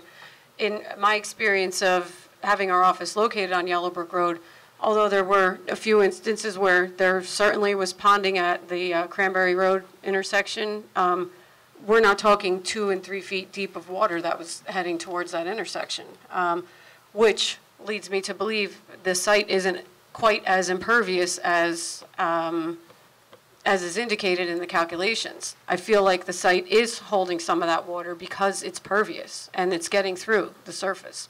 So I think that, you know, the cover is a big part of this. And, you know, if there's buried concrete or whatever, it's taking on, it's holding the water. It's not letting as much as would indicate by a 4-inch per hour storm, which is a little bit more than your 2-year storm, a 5-inch per hour storm, and all the subsequent storm events. So just understand, like, the volume that's heading towards Yellowbrook is nowhere near what the calculations show it would be if that whole thing was impervious. The whole area would be completely blown out and filled with water. And then the other item is just the pipe that crosses Yellowbrook is a 15-inch diameter pipe, I believe, and the capacity of that pipe is... Where does that pipe cross? I believe it's in this area over here. And then, yeah, there's a couple of inlets along Yellowbrook. There's a series of inlets that cross right here. The amount of runoff that's coming off this site is going to be larger than that pipe can handle. And Are you aware that there's a drainage project going on there? actually, Down Cranberry Road? yes, we were actually, there is a brand-new set of inlets and a piece of pipe in there, and it looks like a couple of new grates, like right at the Cranberry Road, I think just as of, recently as of yesterday, found out about that. The pipes are undersized. That's not the problem. That's off-site, and it's not really, maybe not something we can control off-site, but the point is, it's gonna, if all this runoff is heading towards that pipe, it's gonna back up somewhere. And with this new, I don't know what the cover is in existing conditions, but I know there's gonna be 15 or however many acres proposed coming towards it for sure, brand new impervious, the runoff's gonna come off of it fast, and that pipe does not have the capacity to handle it. So it's gonna back up somewhere. Is that gonna be into Yellowbrook? Is that gonna be into the site? Where, you know, where is that gonna settle? And the impacts on Yellowbrook should be looked at a little bit. Even if you want to say that there may be some type of impervious, you know, crushed concrete or R-blend or something under those areas, which, you know, is not necessarily, we don't know that for sure. Some of that water is getting through the surface right now, and it's not acting like a brand-new piece of pavement will when the runoff comes sheet flowing off of it. Okay. What year was your office, what was the last year you were on Yellowbrook? We moved to Howell Township in summer of 2015. I was there from 2012 to 2015, so I was there for 3 years. Okay. A little over 3 years in that office. So. This, when you say this site evidently in heavy rainfalls during the 3 years you rode up and down Yellowbrook Road to the office, it must have had more pervious surface already than is represented in the report. Isn't having that pervious to their favor? Sorry, no, the pervious, well, then he's going to show that his design has an increase in impervious. Like the impervious would create more runoff, pervious would create less runoff. So I'm feeling like if it was as impervious as Mr. Kennedy states, there would be a lot more runoff going towards Yellowbrook. So if it's pervious, it means the soil and the ground itself is taking on some of the water and it's holding it in on the site and it's not releasing it out to the street. This is a large site. I mean, 30-some acres. Yeah, 35 and change acres. Would you think that whether this plan shows it or in your judgment doesn't show it, there's enough land to take care of the drainage? Yes, absolutely. I mean, depending, you know, you have to do the soil test and understand where the seasonal high water table is and your permeability and everything in order to design some of the best management practices properly. But I imagine with all the available property here, the stormwater management can work. But that involves inspection and time and testing and fees and putting in things and revising the map before you get your approval. Yes.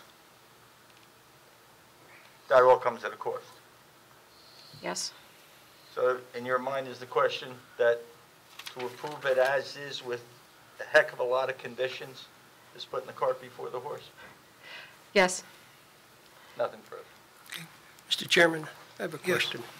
Mrs. Fagan, you had mentioned a railroad culvert basin. Can you show me where that is? Yes, she did. I don't know where it is. It's not identified on his plan. I believe it's supposed to be back in this way, the railroad culvert. Based upon his drainage area plan, Mr. Kennedy's drainage area plan, he has a flow path that goes along the edge and then it dies out back here. I guess it would be back here. Okay, so there isn't any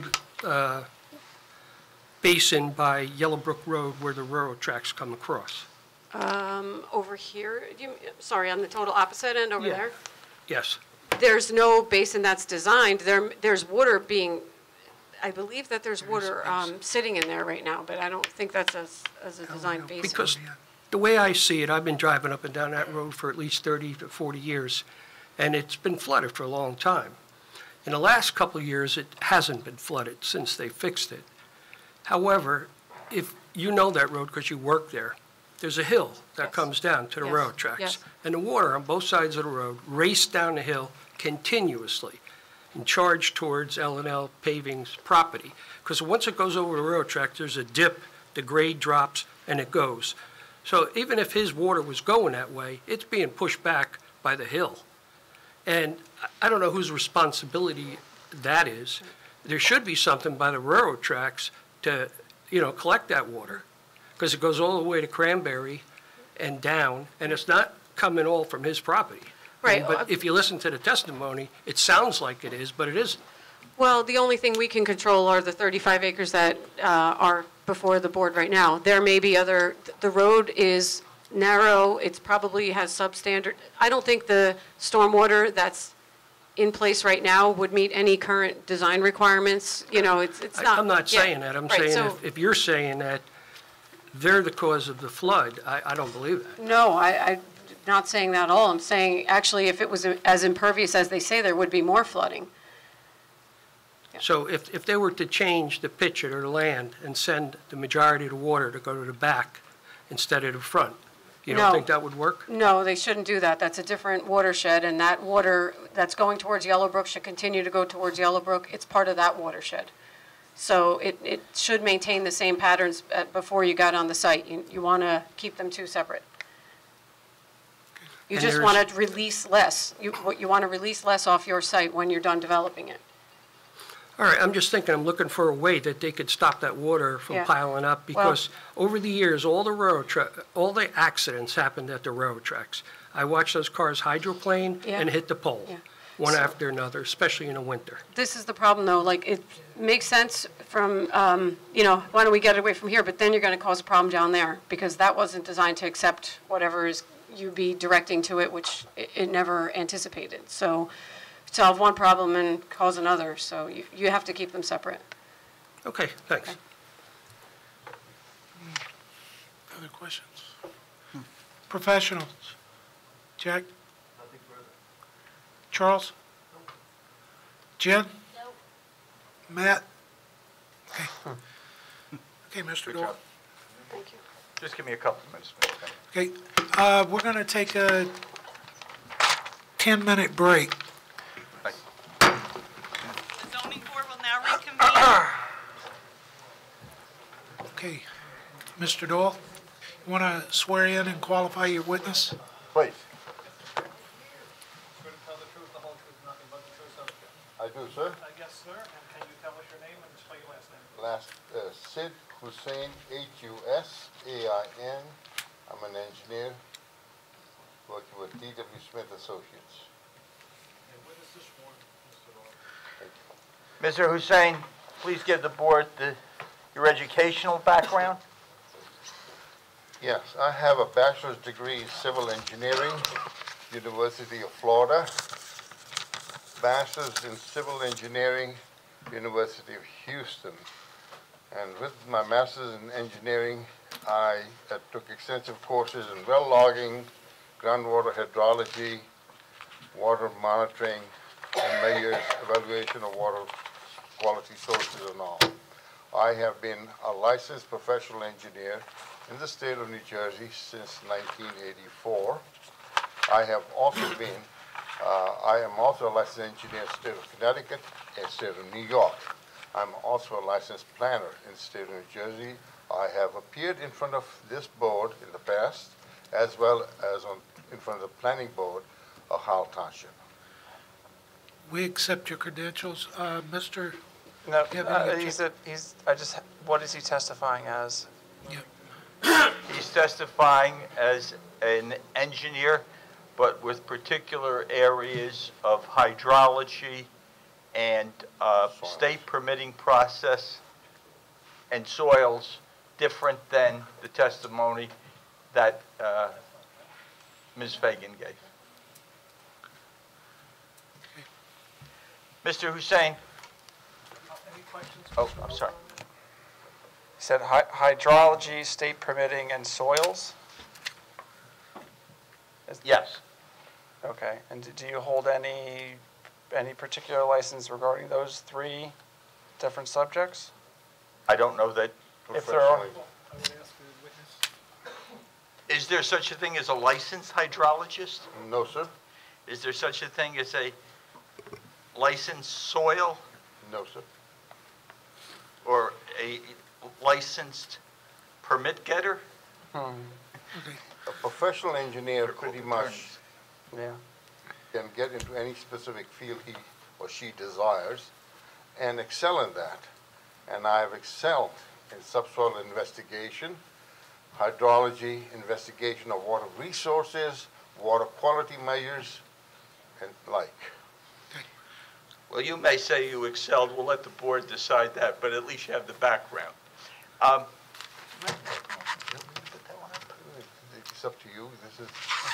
This can come later on. Okay.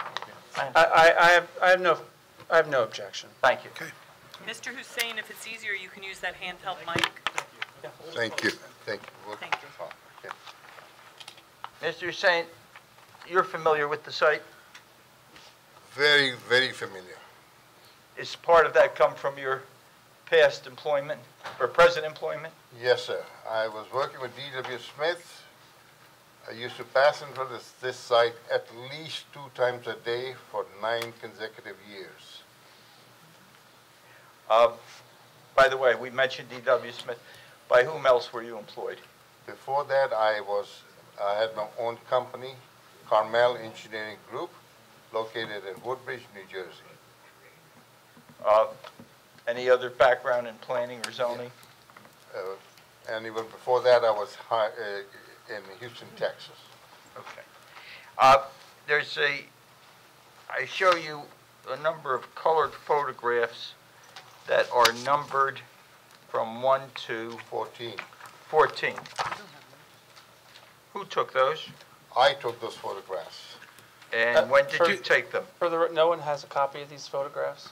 Not yet. Coming. Okay. Do you have extra copies for the board? Yes. Is it on the thumb drive that Carol? Yes, ma'am. Okay. I just want to qualify it first before. Okay. When were they taken? They were taken yesterday and a week before. Oh, wait.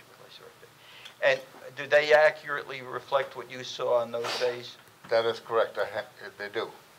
And they weren't taken by drone or trespassing, were they? Absolutely not. Okay. I was standing on Conrail right away taking photographs. And there are pictures generally of the site for which this application is made or surrounding areas? Surrounding areas as well. What you're looking at right now. Let's get it marked as Is a single, 012? I'm sorry, is it, I can't It's see. 14 photos. We're going to mark them as 012. Right, 14 Yeah. photos marked wanna as trace 012. those? I presume they're all stapled together? Yes. Thank you. No one else? Been that way for years.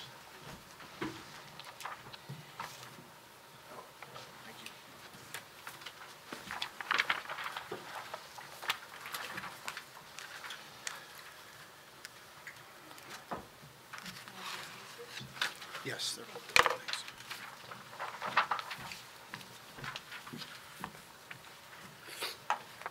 Yeah, yes, Do you have what you need? yes, thank you.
Chris. Mr. Hussein, I think everybody's had a chance to look at them, but describe picture by picture and take a breath in between in case there's a question from the board, starting with number 1. Okay, so, first photograph is basically looking at Yellowbrook adjacent to the railroad tracks, looking in a southerly direction toward the Girl Scout camp. And then, When you say the Girl Scout camp, I know we had a gentleman who came here a few meetings ago, and I know on the map there is a Girl Scout owned property. that is correct. There's approximately 145 acres of Girl Scout that is owned basically south of the railroad tracks, all the way up to Farmingdale, Adelphia Road. And they have many, many amenities for young girls, Girl Scouts that come there. We'll talk more about it down the road. You say south of Conrail Trestle. Right. There is a trestle. Yes, sir. There's a bridge or a trestle. Did you see any drainage facility that would take in the water from the 8 acres we heard about before? This particular trestle or culvert that we are talking about is approximately 200 feet northwest of the northwesterly property corner of L&L properties. It is not contiguous with L&L properties. There is no culvert that comes out of the low spot, which is located northwest corner of L&L properties, which is approximately 10 to 12 feet lower than the railroad tracks, and water ponds there. The water does not leave that location because it's the lowest spot in the entire area. Is that shown by picture 2? Let's see if I can find, Well, take them in order. oh, no. What does 2 show? 2 shows basically looking north from where I've taken a photograph from the south, and you can see the yellow coloring. That's why this stream is called Yellow Brook, because it has a lot of minerals, iron, and that's what stains the water and surrounding areas. So number 3 is looking at the Yellowbrook, north of Yellowbrook at the Conrail Trestle, which is, and then again, one is a closer view of the same thing. The next one is standing at the railroad tracks, looking towards Girl Scout camp, and you can clearly see where the Girl Scout camp is. I'm sorry, what number are we on? Number 5. 5? And as you can see, there are sheds, there are archery areas, there are all kinds of amenities provided for the Girl Scouts, who basically utilize this facility, I'm told, between June and August. Now, you're standing in the right-of-way here, correct? Yes, sir. Okay. How far is that from the L&L property? That's the, let's see, let me get you exactly.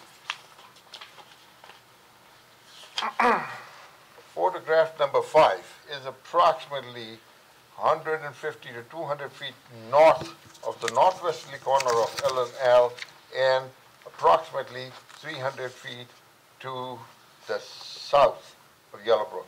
Okay. And you see all the other. Can you see the L&L property from this viewpoint? I'm glad that you asked that question. No, because what you have is railroad tracks and extreme amount of vegetation that's growing, its lack of maintenance, and you cannot see L&L property. And that's this time, you took these yesterday, correct? I did not hear you, sir. You took these photos yesterday? I took some of them last Sunday and few of them yesterday. Okay, thank you. So.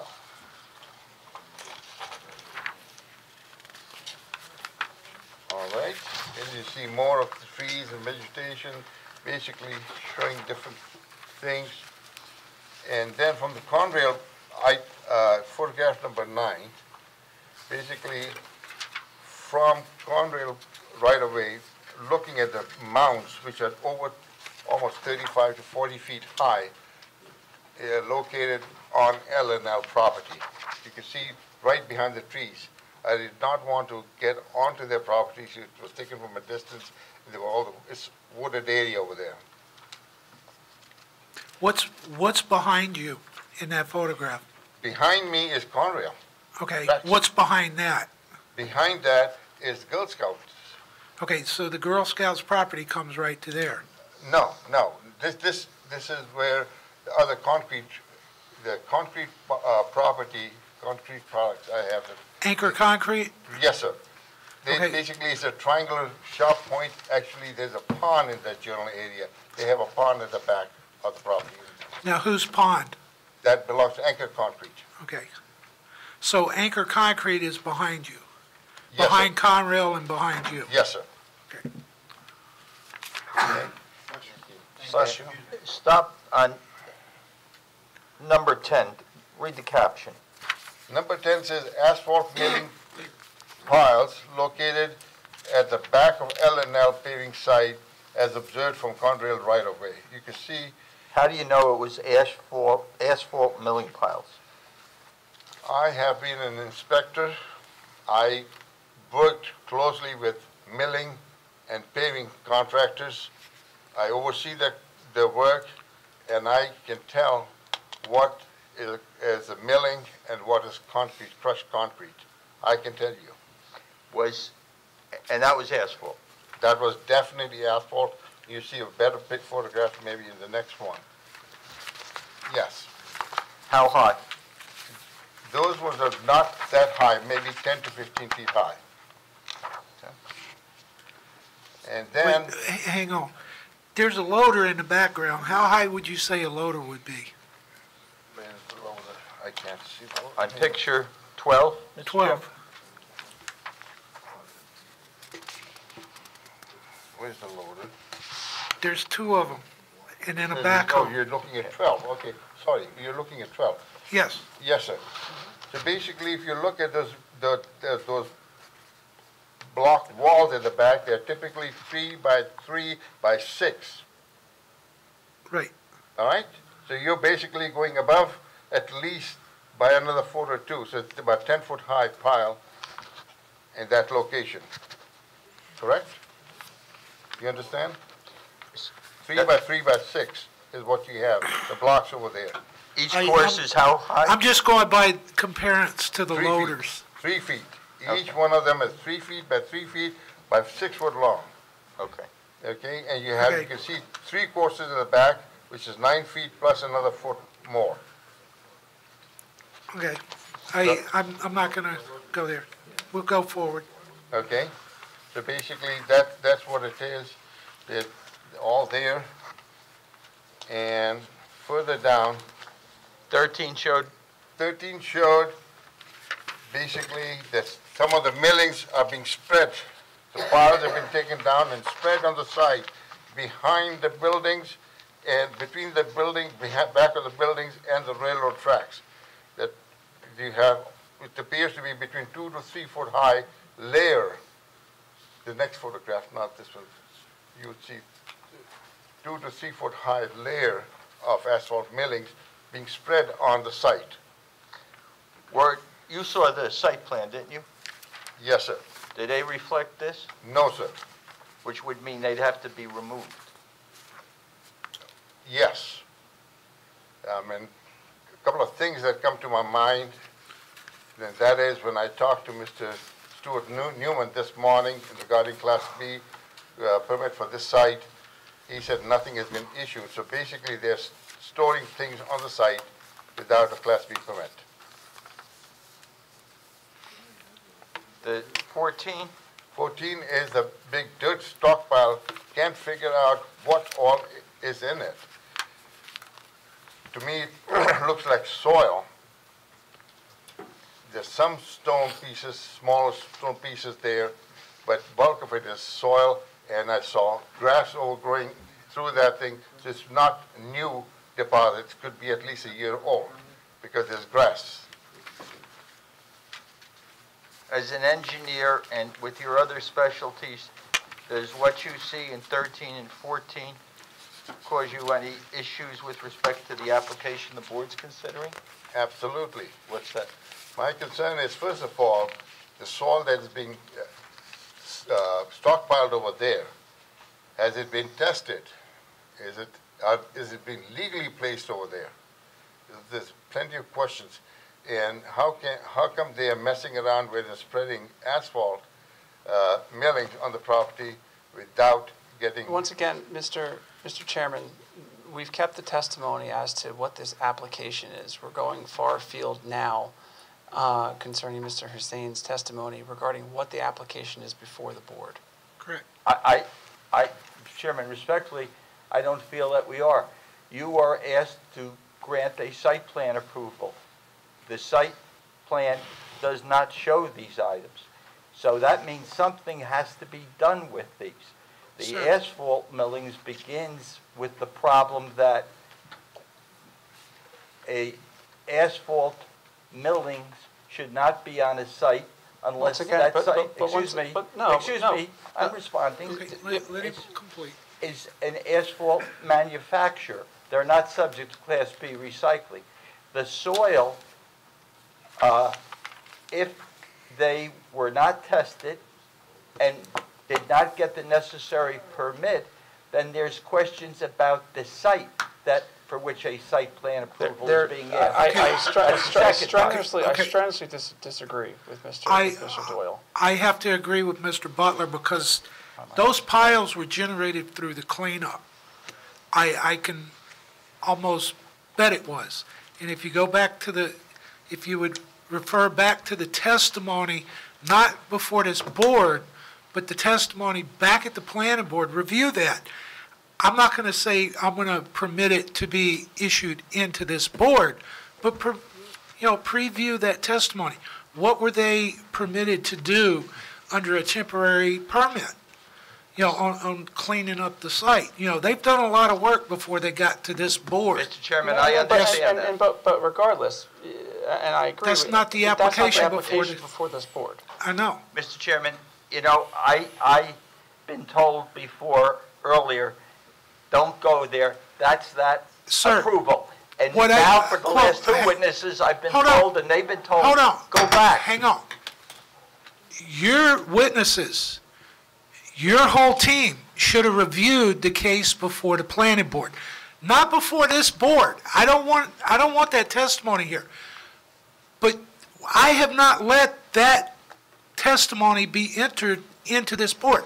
I have kept them both separated. If you want to know what the dirt piles are, you have to go to there. We do not have that before this board. We don't. Mr. Chairman, I heard you loud and clear. Don't bring up the old application. It's not a part of this. I'm not telling you that. Listen. I can't finish. I'll just shut up. No. What I am saying, you should have reviewed that testimony back before then, not before this board. You should have gone back to that, reviewed that. It had nothing to do with this application. It doesn't. That's what I'm saying. That's what I'm saying. It doesn't have anything to do. So we didn't look at it, and now we're being criticized for not looking at something that wasn't relevant. But you're bringing in testimony like you don't know we don't know what these dirt piles are because it wasn't before this board. The cleanup, the temporary permits, the approvals the planning board gave is not part of this testimony. That's what I'm saying. We haven't introduced that. We just showed what's on the site now. I understand, but you're making statements that this shouldn't be. I don't know if it should be or not, because that was part of the cleanup plan. That's not their site plan moving forward from that. That's not what's before this board.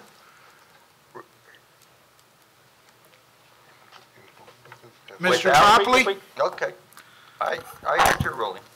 Okay. I'll ask one question, if I might, and if it falls past the line, it won't get answered. Here's the problem, because you're going to ask the question, you know it's going to go across the line, and then you're just going to sit back and say, oh, well, No. the statement's out there. Let him ask the question, but look, there's a limit to what this line I of understand. testimony can produce. Let me put it to you that way. Thank you. Irrespective of the cleanup, put that totally aside. Are there ordinances in Howell Township that require permits for the moving of soil onto a site or off of a site? I'm going to object to that question. It has nothing to do with this application. Sustain. Okay. I agree. I think we left the pictures. We can't converse, just questions. Anything else the pictures were put into evidence to show? Basically, there was other thing that I noticed on Sunday was the fact that the two new inlets, they were installed on Cranberry Road at the intersection of Cranberry Road with Yellowbrook Road. It seemed like it was done on Friday because it smelled new asphalt. Correct. Mr. Chairman, you made reference, I think, Yes. earlier to a new drainage plan. Yeah, there's, Mr. Howard, you're, I'm not in the engineering group, so I don't know Okay. anything about it, yeah, sorry. they're redoing drainage along Cranberry Road. The township? Right. Yes. Yeah. They, I believe Earl is doing that contract. Okay. Yes, and Earl's equipment was parked on L&L property as well, so that I can tell you. They park on Stavola's property too, I so. know, absolutely, because I'm Okay. just telling you what I saw. Yes, sir. yesterday. Okay. Mr. Hussein, I draw your attention to Mr. Mallon's report, and more particularly March 20th, sheet 13, paragraph E3.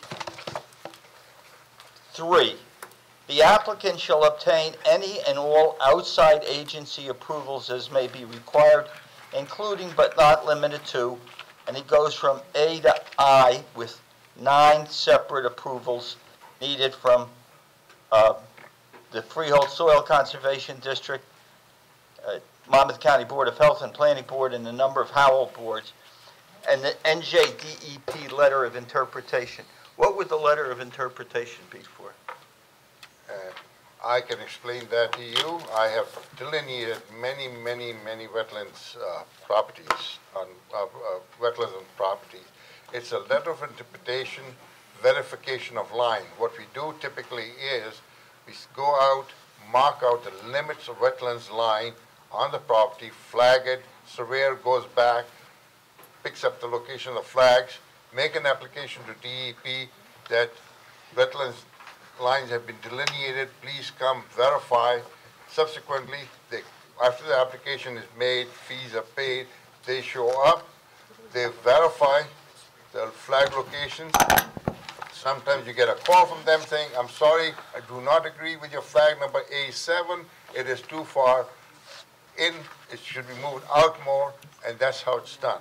Once everybody agrees to the locations, that is when letter of interpretation, verification of line is issued, and that is something that was done for this particular property, which is located specifically area, that ponded area that I was talking to you about, which is between the building that is at the terminus of Copper Avenue and their property.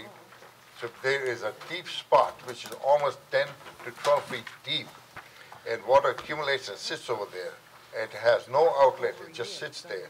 And that area has been delineated with the pink and blue flags, and that's what DEP had approved. Is that wetland itself on L&L property? Yes, sir. Is it shown on the site plan map? Yes. Is it shown with is there a buffer attributed to it? Yes, the DEP has assigned a 50-foot buffer. Wetlands are typically classified in 3 categories: ordinary resource value, intermediate resource value, and exceptional resource value. Ordinary resource value is like a little hole in the ground, not contiguous to any stream, and basically 0 buffer is required. intermediate resource value has basically connected to some stream or some water body and assigned a 50-foot buffer. And of course, exceptional value is assigned 150-foot buffer because it's aquatic and marine life thrives on that kind of. And that buffer is shown on the plan? That is not shown on the plan. It's only the wetland boundaries shown on the plan. Should have the buffer been shown on the plan? Typically, it is shown, but in this particular case, they have not shown. Is there any permit that this use specifically needs that could impact this application that is not on that list? Unfortunately, the most important permit that this hot mix asphalt plant requires has been totally ignored, and nobody has raised a flag on that. It's an Gypsies permit, NJPDES, New Jersey Pollution Discharge Elimination System permit. This specific site requires that, and nobody has flagged it, absolutely none. Even your EIR did not flag that. Engineers, Mr. Kennedy's report did not flag that, and nor did the township engineer review, the zoning board engineer review that would flag that. You need that, and that is basically called permit number 0132721. Do you have any experience yourself or through your firm in the necessities of that application, what is required and what happens? For all industrial uses, you need the Gypsies permit for all industrial uses. And this specific one, which is asphalt, hot mix asphalt, specifically requires a permit for use on the property. And it requires many, many things to be addressed as a part of this issuance of the permit. Let me go back to your experience. Have you been involved in getting in the Gypsy? And that, I can't pronounce it right, but it's meant to be NJDEP. NJPDES. What's PDES? New Jersey Pollution Discharge Elimination System. And have you been involved in that? Yes, sir. Where? Basically on several properties, the Walla for one. In getting the permit? Yes, sir. What's involved in getting the permit? Basically, as a part of this whole Gypsies permit, you have to prepare SPP plan. What's it? SPPP plan. What does those letters stand for? Stormwater Pollution Prevention Plan. Because typically industrial sites, the DEP does not want any pollution being discharged from any industrial site. And this specifically, being an asphalt, hot mix asphalt plant, would require that as well. So this plan will, excuse me.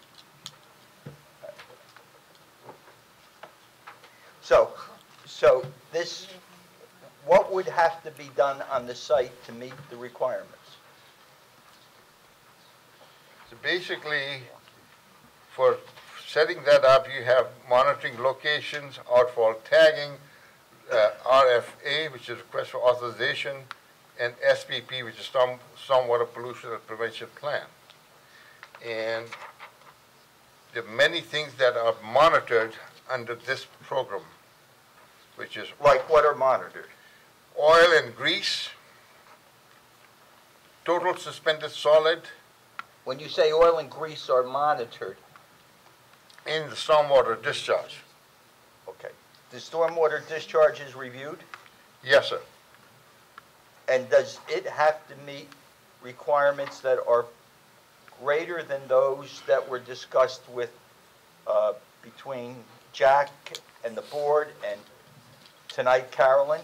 That is correct. Those are stormwater standards. These are pollution standards. They're two different animals. And what do these pollution standards, what is the standard? Basically, they're set guidelines and benchmarks that you cannot exceed that level of pollution in the stormwater discharge from the site. How does an applicant make sure he does not exceed those levels? by following the guidelines and of course by monitoring, setting up the monitoring locations at the outfall and following the RFA. To set up monitors at outfalls, you have to define where the outfalls are. That is correct. Does this plan define outfalls? No. What does an outfall physically consist of? Basically where the storm water that is accumulated on the site discharges into the adjacent property or into a waterway. Is that a physical structure, the outfall? Outfall, yes. Typically, it's an outlet control structure in a stormwater basin. That is correct. So you have to have a basin, You have to have stormwater basin. and then you have a device to make sure that it doesn't You have transmit more than a certain level? You have a basin. In front of the basin is a just outlet control structure, and these basically monitoring setups are done within that location. And what's the device that monitors them? There are different monitoring devices, meters that are installed. What's the size of one of these? There are different sizes for different things, so it could be as much as 6 inches in diameter to smaller in size. Are there any, but there's a, did you say a pond or a basin? Basically, typically, you are required to bring it in so that before, there's several steps involved in it. First of all, it's got to be collected on the site. And during the collection process, it is basically piped through up to the stormwater management setup or basin. But before it's put in there, this whole thing has to be filtered out. Like, for instance, asphalt millings. They are organic compounds. They're toxic. These need to be taken out before you go to the next setup or before you try to infiltrate. I'm sorry, but that's, Mr. Catching Paul, me. just focus on your case. We can still talk about how we're going to respond to this at the same time. I'm sorry, I apologize. Okay. you were saying? Aye. No, you were discussing the basin. Right. And you install filtering devices even within the collection basin. Unfortunately, in this particular plant, not a single inlet has been proposed on the site. Everything is sheet flowing down. Sheet flowing down alone does not eliminate that. In fact, it causes the water to infiltrate into the ground. The soils are permeable soils. We keep talking, everybody talking about permeability. What the heck is permeability? This is something you guys need to understand. It is the ability of water to travel through a media or soil. Typically, if you have clay layers, clay in there, clay soils or silty soils, they're very fine particles. They're tightly bound together. There's not enough room for the water to travel through that. So therefore, the permeability of clay or silty clay is 0.1 inch per hour. 0.1 inch per hour. Whereas when you have sands, coarse sands with gravel, you could go 55, 60 inches per hour. So it varies with the type of soils you have. Typically you have 3 types of soils: sandy soils, silty, and clay. Clay being the worst, sandy being the best out of the whole bunch. Now, when you say a basin, we talked about detention basins. Is this a hole in the ground that collects? It could be underground, it could be above ground. Most of the cases for SPP are surface basins, which is basically excavated material. That's where the water comes in and eventually is disposed of at a gradual systematic rate into off-site into a water body. Are there multiple basins on a site such as this? Larger sites could require multiple basins, especially if you have 2 drainage basins. As Ms. Finnegan, Carolyn had mentioned, somebody had asked, why are you combining the, you cannot combine the two different drainage basins. They have to be separate. If one is going to Yellowbrook, it has to continue to be discharged towards Yellowbrook.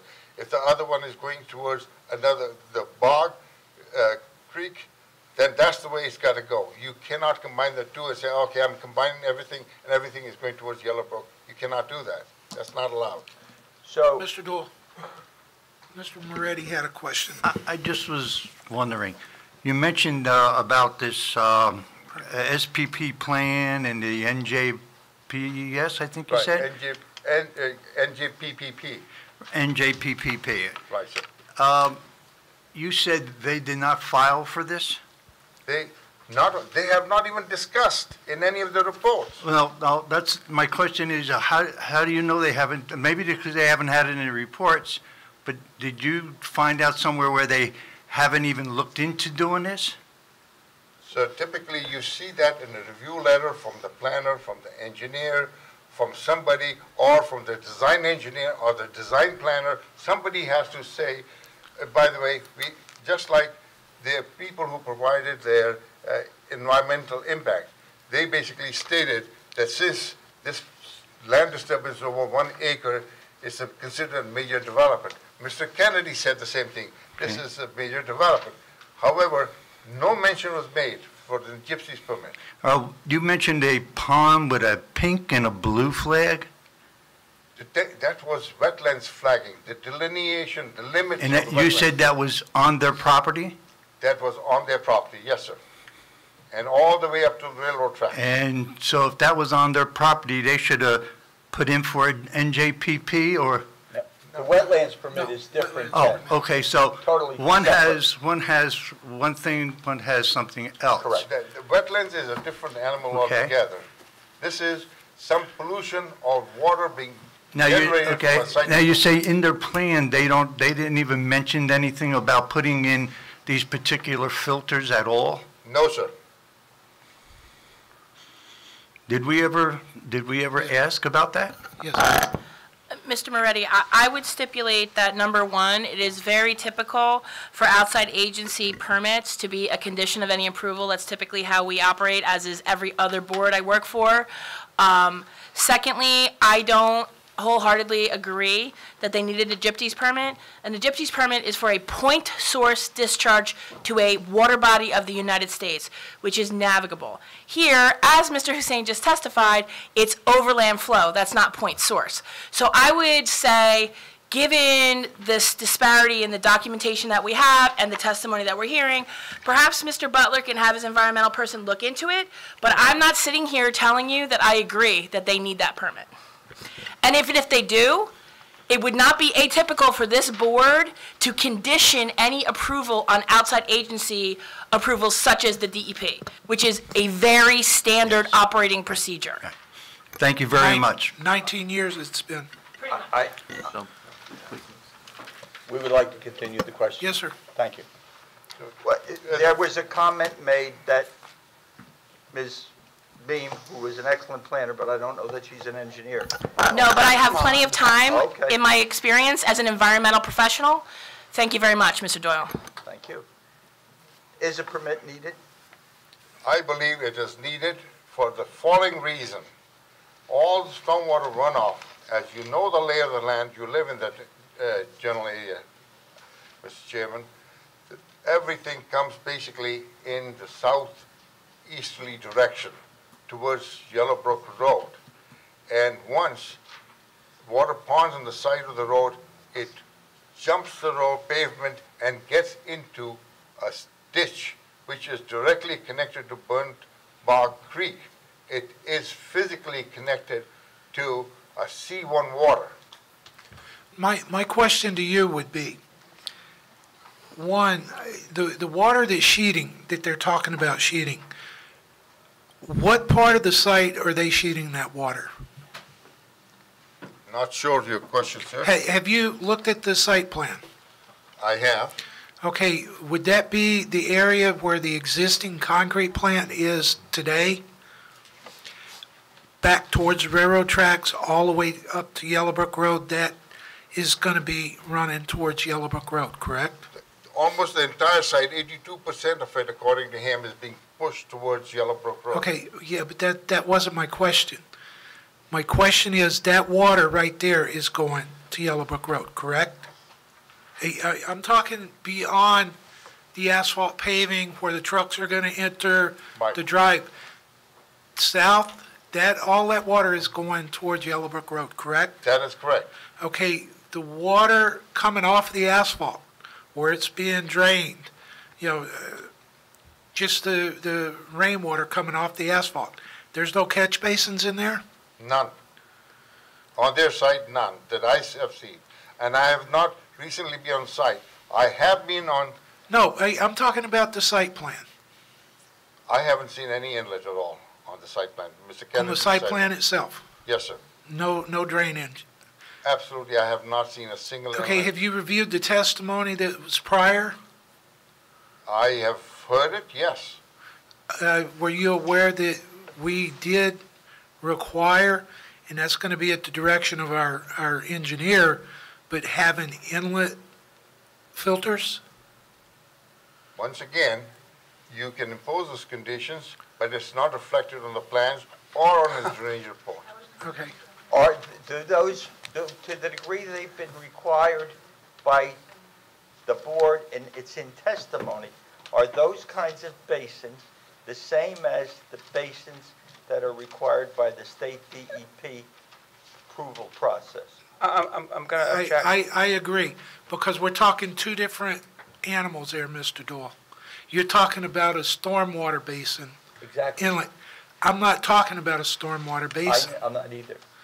I'm talking about the basins that the state approval requires that aren't shown on the plan, and will they change the nature of the plan that's before you? There's a preference to that question that it's required. There's nothing, there's no, right now, besides Mr. Hussein, there's nothing that anyone has seen, including what Ms. Beam said, that this permit is required, nor what the requirement for that permit would be. I agree.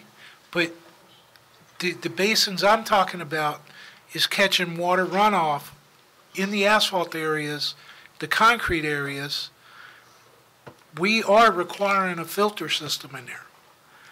Regardless if it meets what you're talking about, if they're required for that permit, then of course they're going to have to meet those standards.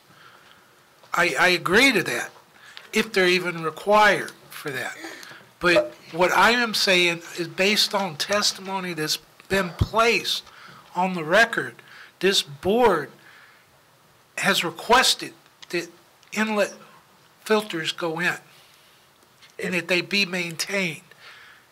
So, to the degree that the question was, are the inlets that you know to be required by the state in an application? That's not what I stated. I know that, Mr. Chairman. As to what you stated. Correct. Let me point out, Ms. B made 2 points. One is she didn't think an approval was needed. Mr. Hussein has said he's been involved in several, knows the law, and says it would be.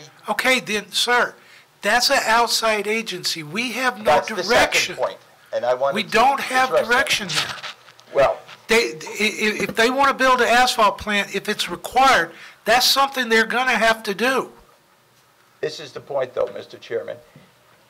That isn't guaranteed to be done afterwards. The statute 40:55D-22 says that the governmental agency, other than the municipal agency who shall need the approval, the municipal agency, meaning you, shall in appropriate instances, not automatically, condition its approval upon the subsequent approval of such governmental agency. Exactly, So, and that's part of our resolutions. Any outside agencies, they have to come up to standard with that.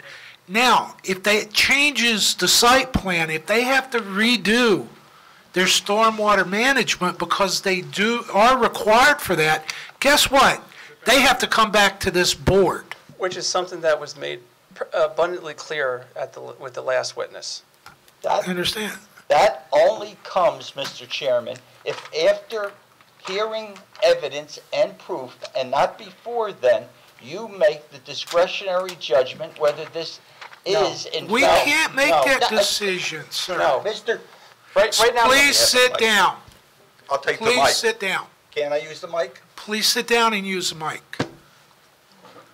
Mr. Chairman, I understand that you run the meeting, but I should at least have the opportunity to fully state succinctly what my position is. State your question. No question. Or your Just position. The statute says not that it's automatic that you put off everything. It's only in appropriate situations. Now, typically, it's appropriate. I know that. You go to CAFR, you go to DOT, you go to the county planning board, and that's what most boards, this board for the 19 years, you do. This is a very unusual application. In 3 separate cases, Howell Associates versus Harmony Township, 403 New Jersey Super, 2008, Morris City Fair Housing versus Boonton Township, 228 New Jersey Super, Save Hamilton versus Township Planning Board, 404 New Jersey Super, 278. The courts ruled that it was not an appropriate time for the local board to make a decision because the state approval that was required would so impact that particular site that that should have come first. The testimony that Mr. Hussein would in the offer of proof would be, in order to meet the state approval, you have to add basins. You've got to have a basin to measure the water that comes off the truck, that comes off of the wrap piles before it goes out to the adjacent land. So again, it would be putting the cart before the horse if you just said, that's irrelevant, go to the state. I entirely 100% disagree. This board has the authority to condition approval on receiving outside approvals from other agencies. If an agency says you have to put in X, you have to change your site plan, we have to come back to you. We just can't dig a, we can't put a, you know, if an agency said you have to put in a windmill, we can't just put in a windmill because the agency says put in a windmill. We have to come back to this board if we're changing the site plan. I agree. And if it's such a drastic change, the board could deny it at that time. Right. That's what I'm saying. It's been a practice of this board. Whatever outside approvals, before they get to go ahead or they can start anything, they have to have those approvals. And as I stated before, if it so drastically changes the site plan, they're coming back here, period. You know, we'll go through all of this all over again. But if that's required. But I'm going with my planner's advice that it might not even be required. Mr. Chairman, So might I have to move that way. In the 19 years you've mentioned, have you ever had an application for a hot asphalt mix? Mr. Chairman, That's immaterial. It's immaterial. We've had a lot of asphalt applications, not as a plant, but big parking lots, big runoffs, storm drainage. Mr. Chairman, all gone this direction. if I can just amplify this a little bit, you know, this board has a tremendous amount of experience with industrial applications, as Ms. Beam had just mentioned. What Mr. Mallon put in his letter is, in my opinion, covered if an Egyptes permit is required. Mr. Mallon states, E3, the applicant shall obtain any and all outside agency approvals. To me, that means this board does not have jurisdiction to render an opinion as to whether or not it is or is not required. So Mr. Hussein has spent 25 minutes talking about a permit, which may not be required, and if it is, respectfully, they'll have to get it. So I don't know where this is going, except to say that the applicant would agree that they can't operate if an Egyptes permit is required and they can't get it. They'll either be back here, or unfortunately, they spent a tremendous amount of money for something that they can't see forward. So we get that, we understand the teaching part of it, and I respect what Mr. Hussein is saying. However, I think everyone agrees here, this board doesn't have jurisdiction over it, whether it applies or not. And I think Mr. Mallon's letter covers it, Mr. Chairman. Okay. Quite frankly, it's an outside agency permit, so if there's anything further that Mr. Doyle wishes to examine as witness on, fine. But as far as this aspect of it, Let's move on. it's over. Wait, Thank you. yeah, I do. He needs to get the thumb drive back. Okay.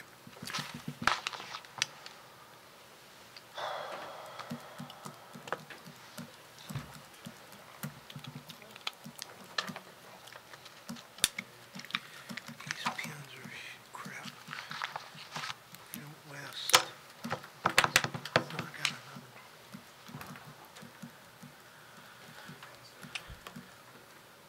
That's why I brought two.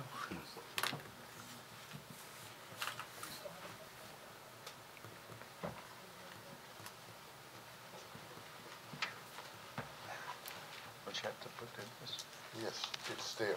Oh, Sign those here. who hits the button? This exhibit, Yep. I don't remember now, again, it's senior moment now. Mr. Doyle, would you mind giving Mr. Butler a copy of that, please? Even gave him an extra one. It was very nice of you. Right there, that's the one. Oh, wait, you ripped it.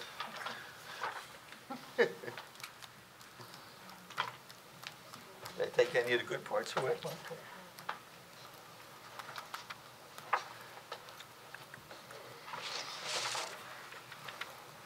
Thank you.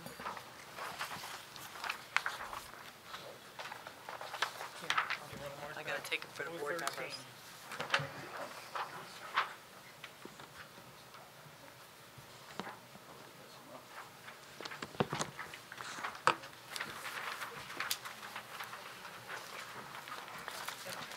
See how all the waters over there is this color, all of them everywhere. Yeah. Well, the cranberry bogs, where Equestria is, it was all yellow there. Yeah. It's like chocolate. Yeah, the minerals.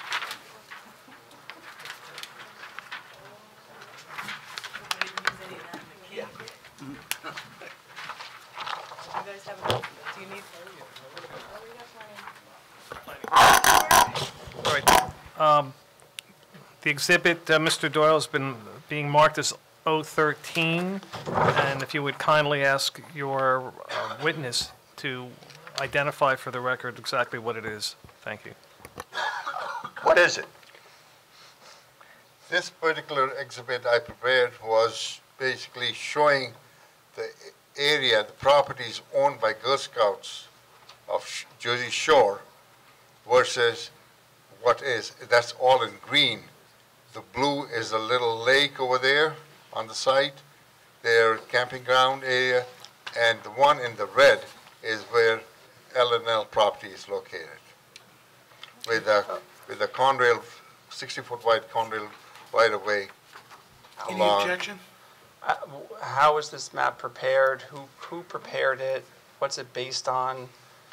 Just a little bit more. I see a green and a red, but I don't really know what's what, how it was prepared. This is a question.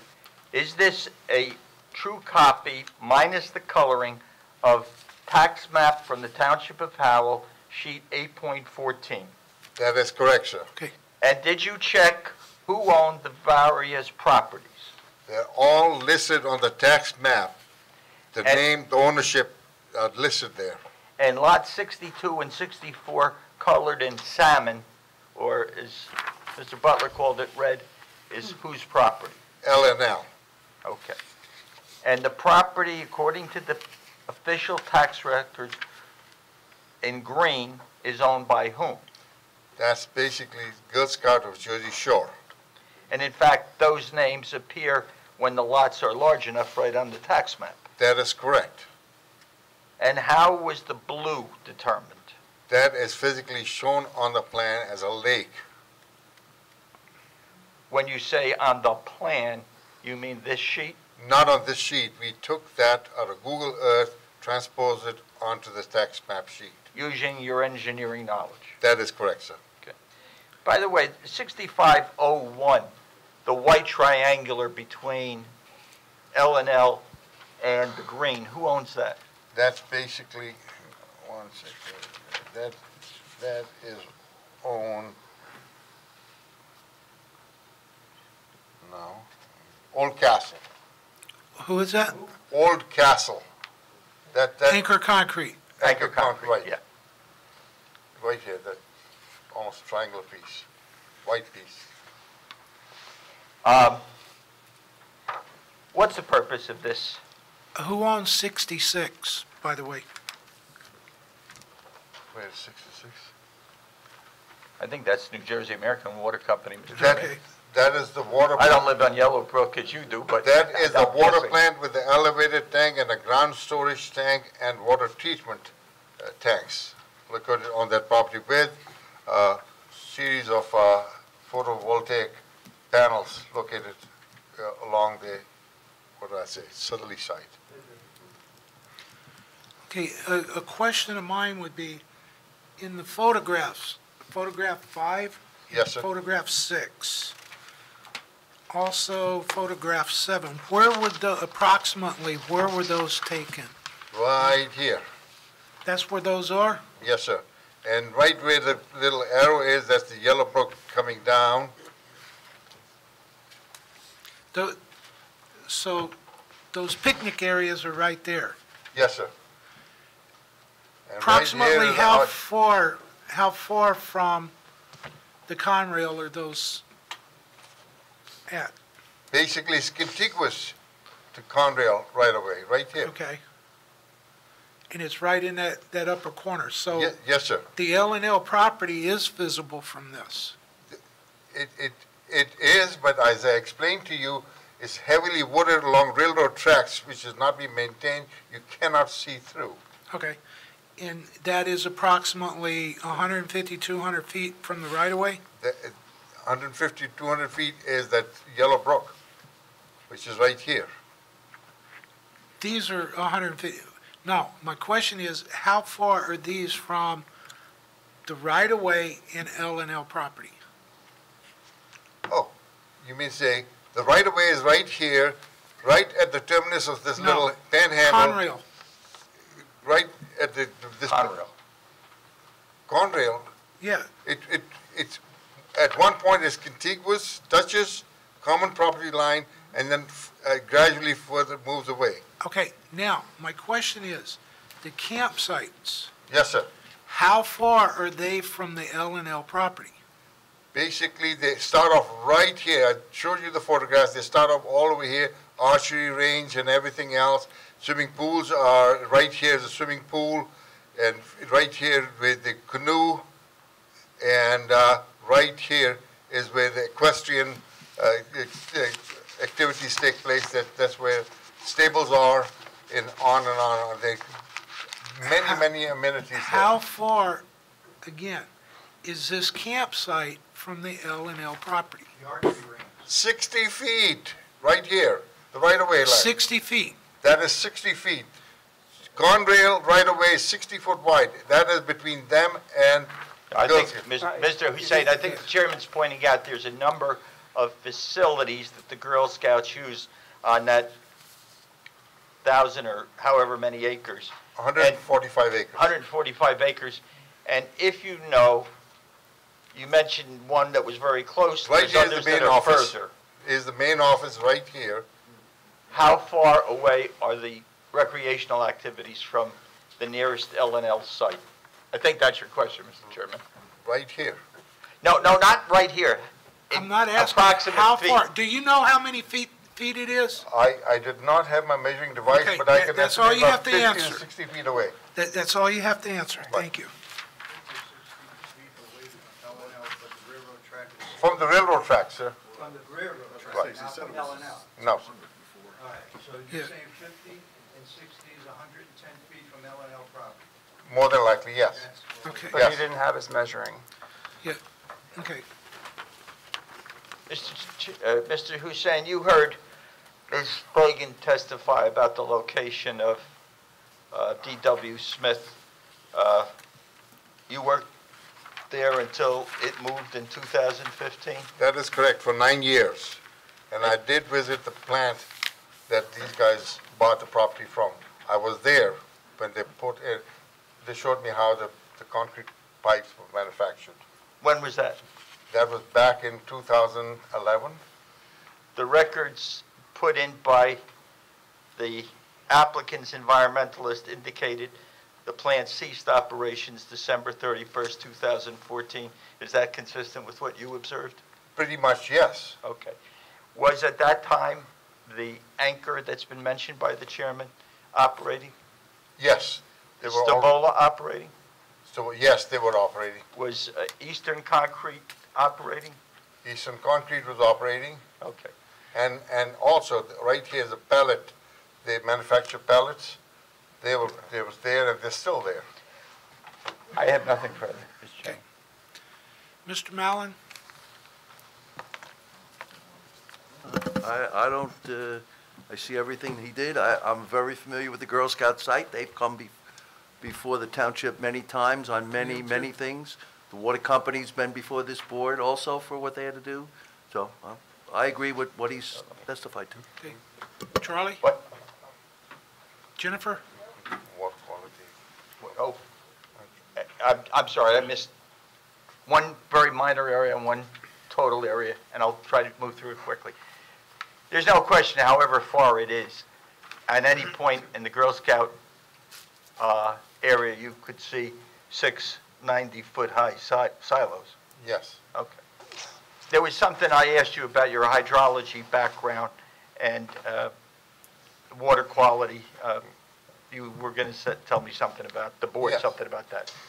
You know, actually, can I back up for 1 minute? I want to put on the record my objection to the question that he asked regarding the silos. Mr. Hussein was not on that property, and I don't think he is able to judge whether a silo could be seen from anywhere on that Girl Scout property. He was not anywhere on that Girl Scout property.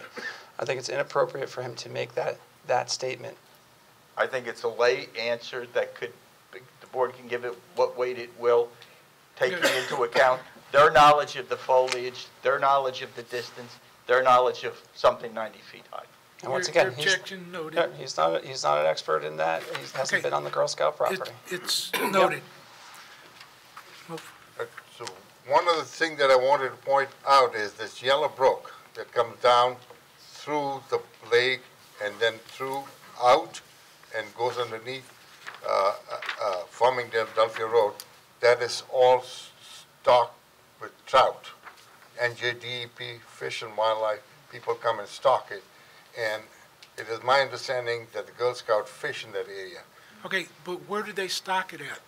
Excuse me, sir? Where do they stock it at? Where is the point of stocking? Right, I'm told somewhere around on the upper limit, somewhere along, I'm not 100% sure. I've never talked to somebody from New Jersey DEP, Fish and Wildlife. Okay, I'm just wondering if you knew. Right. I do not know. Okay. Okay, but they do stock it in, what is this, certainly.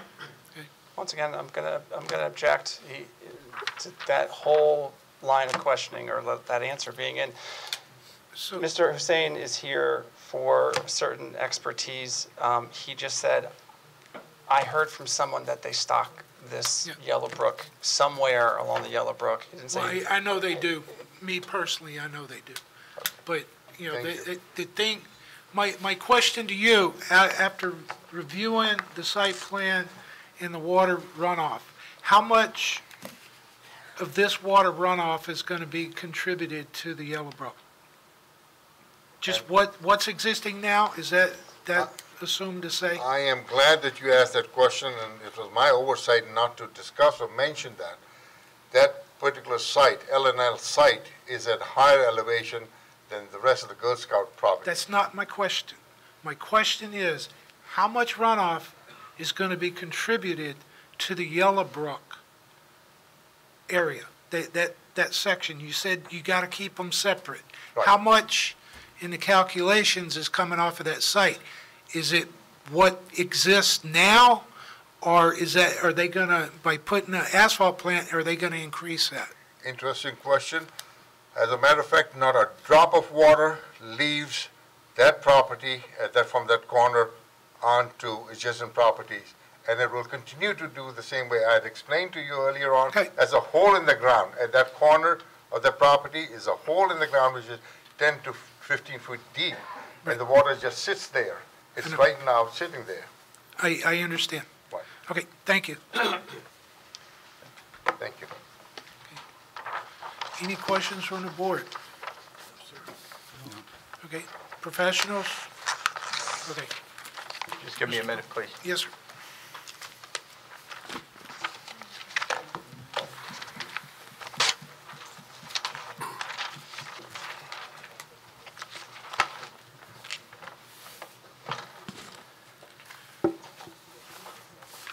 You want to take, okay, while he's doing that, let's take another 5 minutes. Thank you, Mr. Chairman. The board will take a 5-minute recess. Hey, Eileen. You can do that with question and answer. I may allude to it, but if you want to get into The details. zoning board will now reconvene. we'll do that answer. Okay.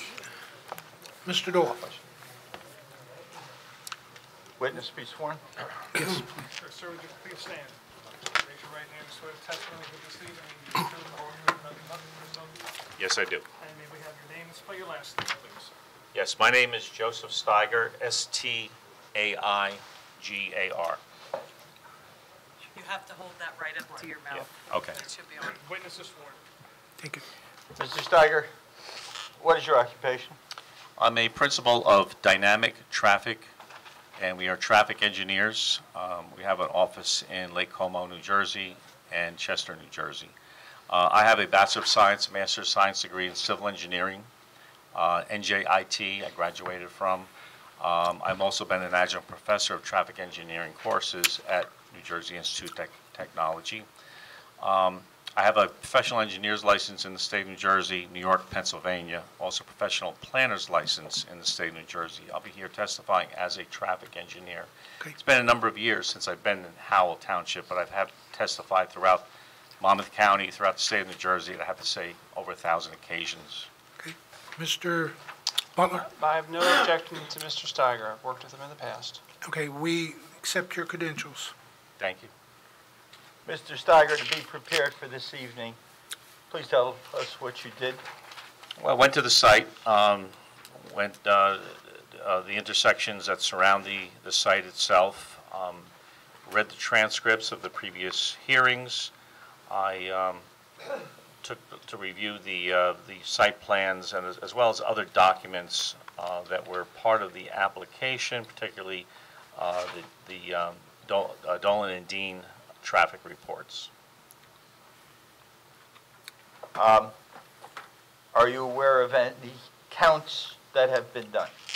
Well, in order to determine the, I'll say validity of the report, the Dolan and Dean report, we had taken some traffic counts just to compare the counts that were utilized in the reports versus what we would find. In order to get a more definitive number of vehicles that are on Yellowbrook Road, we put out ATRs, automatic traffic recorders. They're the tubes that you see out in the roadways, and they count 24/7.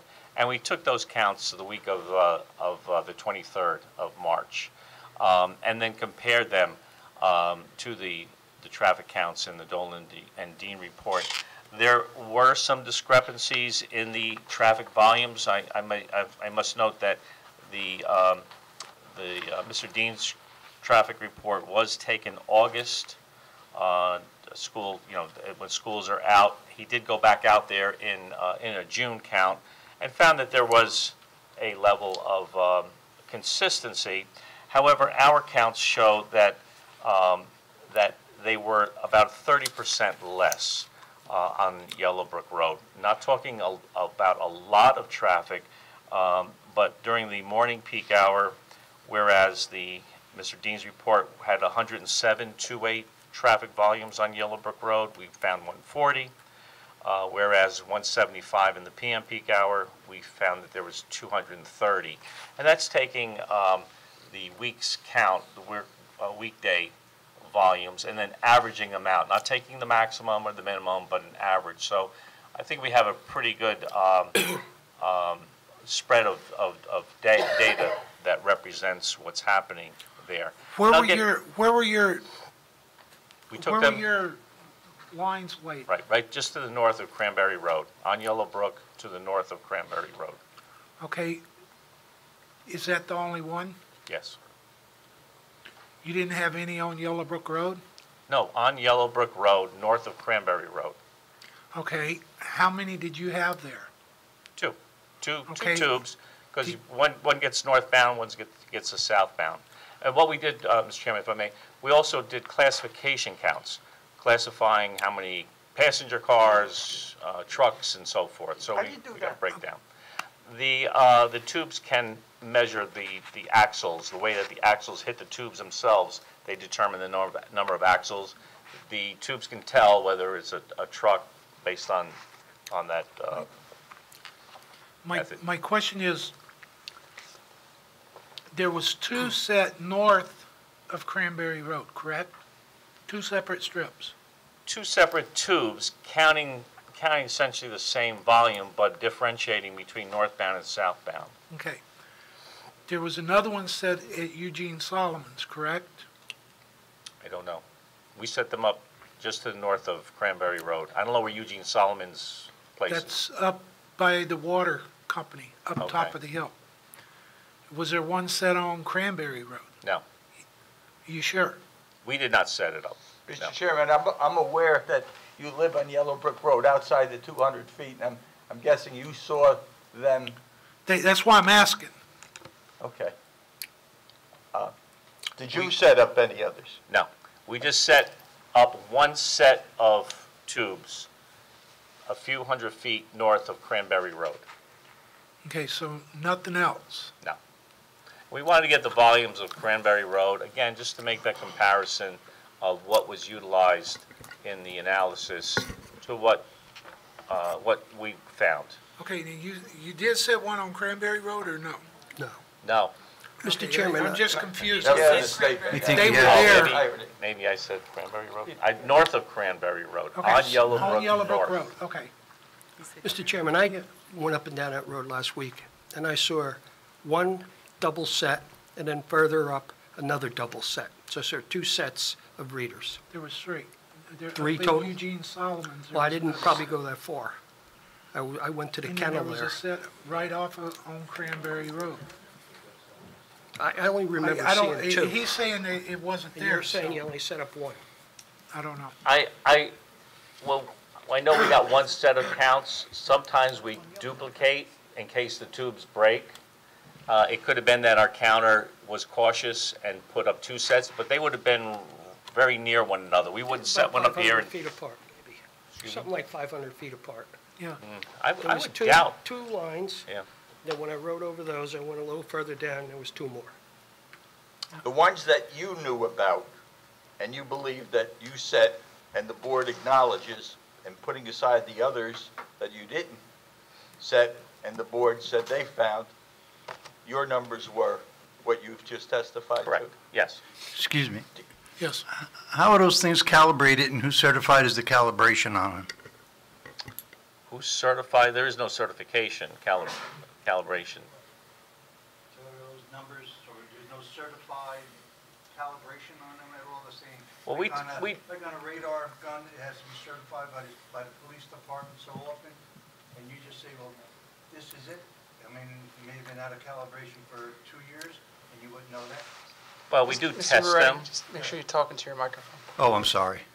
We do test them, meaning that we'll sit and we'll actually count vehicles for an hour and test the data that comes out to more or less calibrate it. How y'all often do was, that? how often was that done before this, I couldn't tell you tonight. okay. Did y'all do that, count vehicles for an hour? I don't know for this Okay. one, but we do calibrate our machines Okay. in that manner.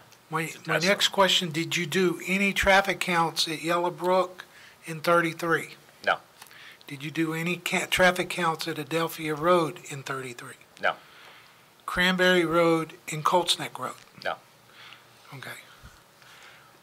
What we Are did. you aware of other businesses on Cranberry Road? Trucking companies and asphalt companies? Yes, on Yellowbrook Road No, and Cranberry Road. Cranberry Road. Not Yellowbrook, Cranberry Road. Where Esso, of what, Mr. Chairman? Esso Asphalt. And then you got Campo Construction, you got Hinkles and McCoy, you got Monmouth County, all of those trucks. How are they counted in this calibration? You know, that's why I'm asking. Whatever vehicle went over the tubes where we set them up on Yellowbrook Road, north of Cranberry Road, were counted. So it's strictly Yellowbrook Road Correct. that you're dealing with? Okay. Yes, and the purpose is just the Mr. Dean's report, the Dolan and Dean report, took counts in August, summer times. That in itself, and I think it was even determined by your consulting engineer at the time, because there was a response by Mr. Dean in verifying those August counts. And he went out and he did a count at Cranberry and Yellowbrook Road. Again, found something in the order of magnitude. We went out separately a third time to test it, and just to see if the numbers jive with one another. Our counts were a little bit higher, about 30% higher.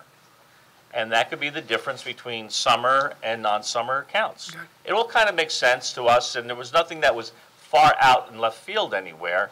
But that was the information that we found. Okay.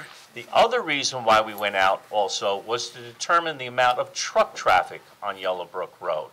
Because you'll hear in my further testimony later on, I believe that there's going to be a significant increase in truck traffic. We took those counts, when we took them, classification counts, over a 24-hour period for a number of days. And what we found that during the nighttime period, from 10 p.m. to 6 a.m., very little truck traffic. It's in the order of 8 trucks, an average of 8 trucks, two-way, in that 8-hour period. So again, I'll get into that a little bit more, but the purpose of us going out was just that, to verify the counts and also do a classification counts and give the board an order of magnitude. Well, what happens particularly at night?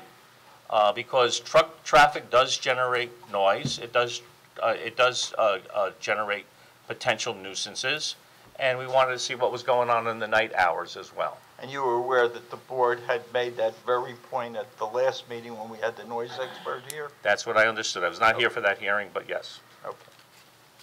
That is that there's existing and how much would be added? Correct.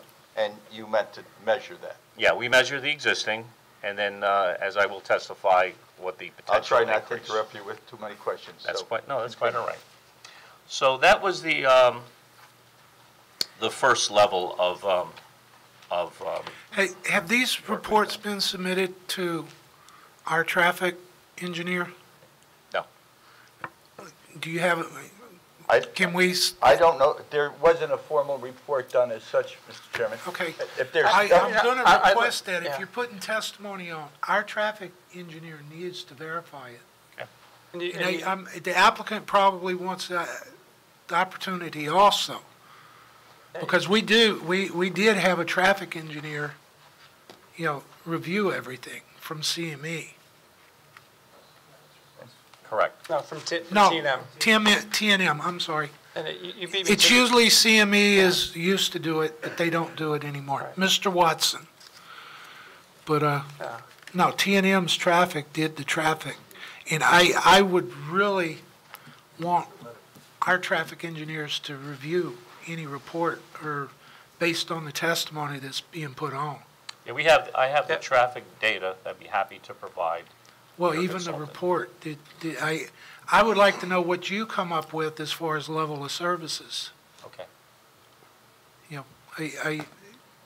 Because I know what the level of services are. And I also have a real good friend that's almost paralyzed because there's not a traffic light at Yellowbrook Road. This happened 4 weeks ago. And, I know what the level of services are. I've lived there 20 years, over 20 years, and I do know what the level of service is. And, you know, I do want our traffic to verify your report in your Mr. data. Chairman, I want to please. Thank you. proceed in a way that is consistent with what the board thinks would best serve their determination. So I would like to finish with Mr. Stager. I'm not telling you not to, but Oh, I do okay. want that report issued to the applicant and also our traffic. I understand. I want you to proceed. I'm not cutting Okay. you off. Just wanted to see. I just want that information. Okay, okay, thank you. Okay. And the importance, again, I'll point out that the importance that why we felt it was necessary to go out and do these additional counts, again, because of the level service, because of the capacity constraints, the level service F that we have at the intersection of Yellowbrook and Route 33, and what the potential impacts would be. And having good basic data, traffic count data, is where you start. And I'm not saying that we're far off from what Mr. Dean had. In fact, we're more or less in the same ballpark, but let's get the right data, because certainly August counts do not reflect correct data at that intersection. Correct. Secondarily is, and probably the most important aspect, was the trip generation. How much traffic will this project generate? And again, I have to take deference with Mr. Dean's report, because there's no substantiation to the amount of traffic volume that was projected in that report. 60 trucks an hour, 60 trucks a day, or vehicles a day, was what he utilized in his report without any substantiation of it. And typically that substantiation is based on the Institute of Transportation Engineers, the ITE Trip Generation Manual. I agree with the report. ITE does not have a land use of an asphalt plant that we can rely upon for trip generation data. Secondarily, what ITE recommends is that you take a look at local studies. You go to asphalt plants and count traffic at their driveways. And based on the amount of output they have, you can relate that to the amount of trucks and amount of other vehicles that it generates. That's the most accurate next step that you could utilize in determining. That was not done in the report. What I believe is a conservative approach of doing it, but certainly an absolutely accurate way of doing it, is take the capacity of the asphalt plant. We do that when I have a land use that I don't know of the trip generation rates, how much traffic they're going to generate. I do know what the capacity is. How much is the maximum that it can generate? And can this plant generate that capacity and generate that traffic? We're getting into the Hypotheticals. We're getting into the weeds again. We are. We are. Mr. Chairman? We've been down this road before, Mr. Doyle. Mr. Chairman, this is a fundamentally significant point, and we've gone down this road before. Exactly. But let me be clear. What our position is, if you don't want to hear it, you'll tell me. No, go ahead. But I won't testify. just did. There's two certain numbers. Everything else in between is a hypothetical. If the use isn't permitted, you know there's 0 extra trucks coming from there. If the use is permitted, any number that you're going to use, the 200, the 300 you've mentioned, is a hypothetical. The only thing that's not a hypothetical is what is the maximum, because that is provable on objective numbers. How much can the plant produce divided by how much goes in a truck, how many days is it open, you get a number. Now, if you don't want to give that number weight, that's up to you. But that number ought to be at least in the record, so that when you measure the negative criteria, you're measuring it against this specific number. And I disagree, because we're getting into capacity again. And once again, it's the same area that we talked about in the past. It is a hypothetical. There is no, what a plant can produce depends mostly on the market, as was already testified to. The plant is going to produce it's going to produce pavement at different rates because of different types of mixes. This is all hypothetical, and to have Mr. Steiger now go down the same route where the board has said this is not what we want to hear is. Well, I'm going to correct you. Oh, sorry. It is what we want to hear. However, there is a maximum to the plant. We know what that maximum is, but we also have testimony to what the applicant is going to produce out of this plant. No, you don't, Mr. Yes, we Chairman. do. It's on the record. Mr. Chairman, what Mr. Dean said should be reminded to you. The site operation, particularly the conveyance of finished material to trucks for shipping, has a finite capacity due to the physical limitations of the silos and processing equipment. A better determination of additional traffic could be developed based upon the equipment processing capability. That's what we're seeking to do. As to what the applicant who said, stated this? Mr. Dean, that's in his report on page 7. Okay. I quoted him. Now, what Mr. Rodelli said, and let me talk to that because you raised that point. Mr. once Rodelli again- testified on December 10th when asked, did you look at or shop or did you find a catalog or find something that would handle your capacity of 200,000? Mr. Rodelli, no. Question, did you learn what the capacity of this plant was before purchased it?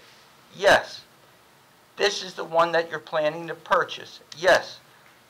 How did you come to the conclusion that this would be the plant to use, a 1 million ton plant? We felt it was the right size production-wise and price-wise for us, quoting page 23 from December 10th, 2017. So Mr. Rodelli said he didn't look at the 200,000 plant. He looked at the right fit, which was 1 million. He testified on July 9th, 2017, page 59. I honestly don't know how much material we're going to sell.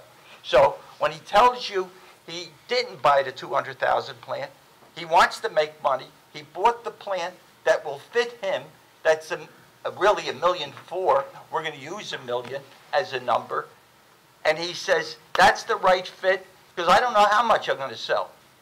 Then we have a right to put in that number. But once again, we're going into hypotheticals. You know, we're talking about it, but the testimony in the record is that the capacity is dictated by the market. It's not dictated by how much they can produce. They're never going to produce how much more than they can sell. So what the market business plan was, we're going to sell 200,000 tons. Exactly. Mr. Rodelli, excuse me, I'm not talking. Okay. Thank you. Clarify. Thank you. Okay. Yes, we are. So what the testimony in the record is that what's going to be generated is based solely on the market, what the market could bear. They're not going to produce more than they can sell, because you can't do that, especially with a product such as asphalt. It doesn't have a long shelf life. You get an order, you produce it, it goes out. They're not going to produce more than the market can bear, and that's why I think we stayed away from the hypotheticals and we stayed to the business plan, which was 200,000 tons. Exactly. Mr. Rodelli might have a business plan or a number, but he doesn't know what that number is going to be because that would be hypothetical and speculative on his part. He said he's never been in this business before, so he gave you no testimony how he formulated this so-called business plan. His own expert said that the way a better determination can be developed based upon the equipment processing capability. I believe Mr. Rodelli when he says he wants to make money. I believe Mr. Rodelli when he says, I don't know how much material I'm going to sell. I believe Ms. Choate Sullivan when she says it produces this much an hour. I believe Mr. Rodelli when he says it's going to be open 240 days a week. After that, it's simple arithmetic. What you're not letting in is objective, non-hypothetical arithmetic. And in lieu thereof, you're taking the hypothetical 200,000 just because Mr. Rodelli, which Mr. Dean referred to that as a self-serving answer because it reduces the number and it makes it less so. It's easy to figure. If they said 200,000 equals 60 trucks a day, then you know that a million is going to equal 300. You don't want to believe it, you won't believe it, but 5 times the damage that could be done to those roads and to the people who listen to those trucks in the middle of the night ought to be considered. But once again, we're getting into the hypotheticals, and the testimony in the record was that 700,000 tons was produced in Monmouth County last year, and there was one producer who had a number of plants all throughout the county. This plant is not going to produce. I mean, it only produces whatever they can sell on the market. And if simple math, they're not going to produce 1 million tons because there's no market for 1 million tons in Monmouth County. And there's another producer in Monmouth County who produces it right now for 700,000 tons.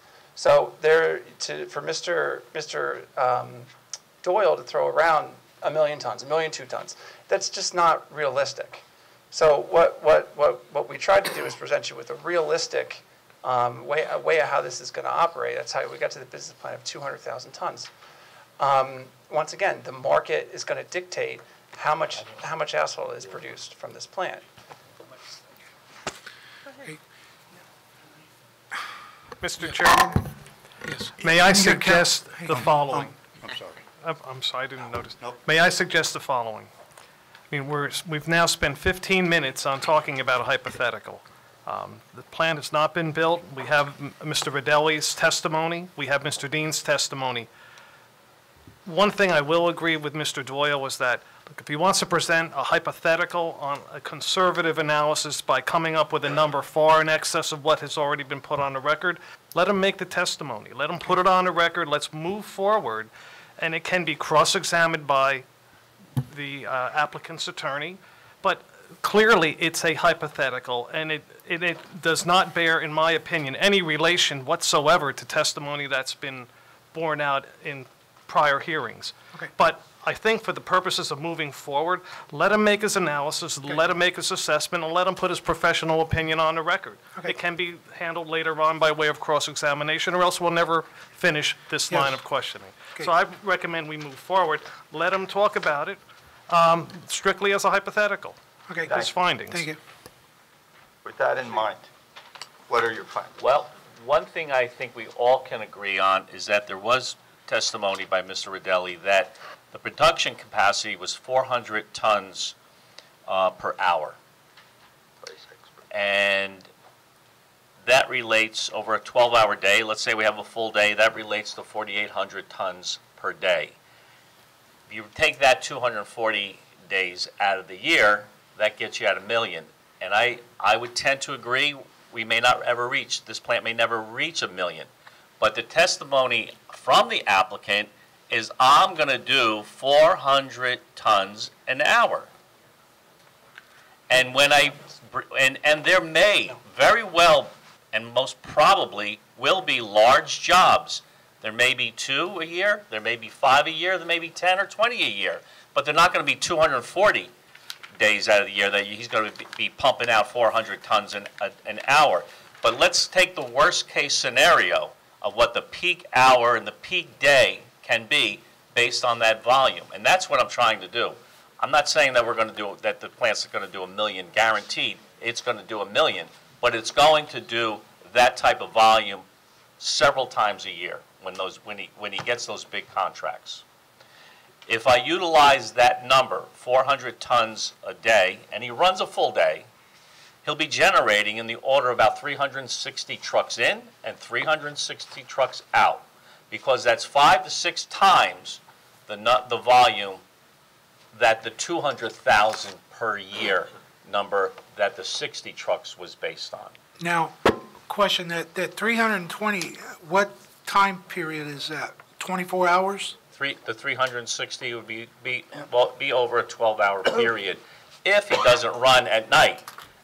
From what I understand from the testimony, is that the plant may shut down at 10 o'clock, but that the trucks might be running overnight. So there may be more than 360. He has a capacity in the silo of 1,800 tons, and he can fill that silo up by 10 o'clock, and then if he has a night job, he can run those 1,800 tons over the night time period. So that 360 could be during the peak hours. Most likely that 360 is going to be over the nighttime, because that's when the big jobs occur. That's when the turnpike and the parkway and the big paving jobs occur. Mr. Stager, Okay, you now, mentioned how over the many nighttime. trucks is that per hour? Oh, we'll take that over.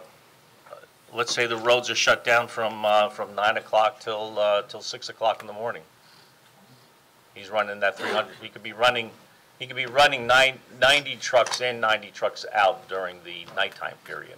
Per hour or during the night? No, during that nighttime period. Okay, so how many trucks is that per hour? Oh, divide that by 10, so 18 trucks an hour. That's 180 trucks. Right, so 36 trucks an hour.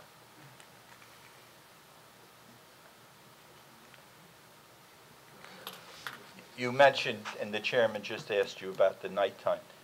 You mentioned before your study was 7 days, 24 hours a day? Mr. Chairman, let me correct that. Yeah, the map does not work. I almost fooled you. I almost fooled myself. No, I've got Get your slide rule out. And We have at nighttime. Let's say all there is the silos filled. 1,800. That's 20 tons per truck. That's 90 trucks. So 90 trucks in, 90 trucks out. That's 180 over, let's say, a 10-hour period. So it is 18 per hour. 18 an hour. On average. Okay. Yeah. What does those little tubes on the road that we heard about before tell us? Oh, we did the truck class. Right now, Yellowbrook Road has an average through the nighttime period of only 8 trucks. So that's less than 1 truck per hour. Were they running asphalt? I don't know what they were running, but there was only 8 trucks over that 8-hour period. Well, see, this is where I've got to disagree with your count. And that's why I was asking where those tubes were set. Because the trucks leaving George Harms at 4 o'clock in the morning, there's a lot of trucks that leave out of there every morning during the week. I mean, it's not just one morning, it's every morning. Esso has trucks leaving out of theirs, but they go down to Colts Neck Road because it's hard to get on 33. So you got those trucks. But George Harms trucks, that's more than 8 trucks in the morning. Because I know, I get woke up at 4 o'clock in the morning with trucks running up and down the road. Were the tubes before or after? That's, and I will find that answer out. Where were the tubes exactly measured? Because you're right, if they were before or after, depending upon where Harms trucks go, to the north or to the south. They always go to 33. Very seldom will they come up to Adelphia. We may not have caught those trucks, but I will double check that. Okay. But, so we're looking at 18 trucks an hour in a nighttime period, and that's not a sustainable number. That's just periodic if they've got big jobs going. Correct. Correct. Okay. I'm not going to say that's going to be every night out of the year, but when he has those big jobs, that's the volume. Okay. Now, in consideration, have you taken in consideration other asphalt plants leaving? No. The other asphalt plants doing state work or doing Doing the same thing? No, Yes. I'm just getting what his volume would be. Okay, No, I do the not. other question is Anchor Concrete. Their truck's leaving early morning. If they're going out to Adelphia Road, would your count had picked them up? Probably not, no. Okay, the concrete plant, I would estimate their deliveries come in anywhere from 4 o'clock in the morning, but they're usually coming in from Adelphia Road, delivering sand and raw material. Would your count had picked those up? Not if they came from Adelphia Road. If they came from the north, they would have. Okay. Mr. Chairman, I appreciate I'm just that trying to get information. a footing and a background. That's all, And on the I know count. your background, living on Yellowbrook Road, you know those facts, and we'll have to take that into consideration. Okay. Carry on. So Okay. 18, we were at the 18 per hour. Yeah, the nighttime hour, and in addition to that, as I pointed out, that's what could be generated at night. During the day, for a while the plant is operating, let's say a 12-hour operation, up to 360 trucks in, 360 out could be generated And that's how many trucks per hour? over a 12-hour period. So 720 divided by 12, am I getting 60? You said 360. 360, so saying 360 in, 360 out, Okay, so 700, or, divided by 12. That would be the maximum volume, which 30 is in, 30 60 out. trucks an hour. 60? 60. Okay. He might have, yeah. Yeah. And lastly, talking about the trip generation, the last point I'd like to make out is the intersection of Yellowbrook Road and Route 33. I think, Mr. Chairman, you alluded to levels of service.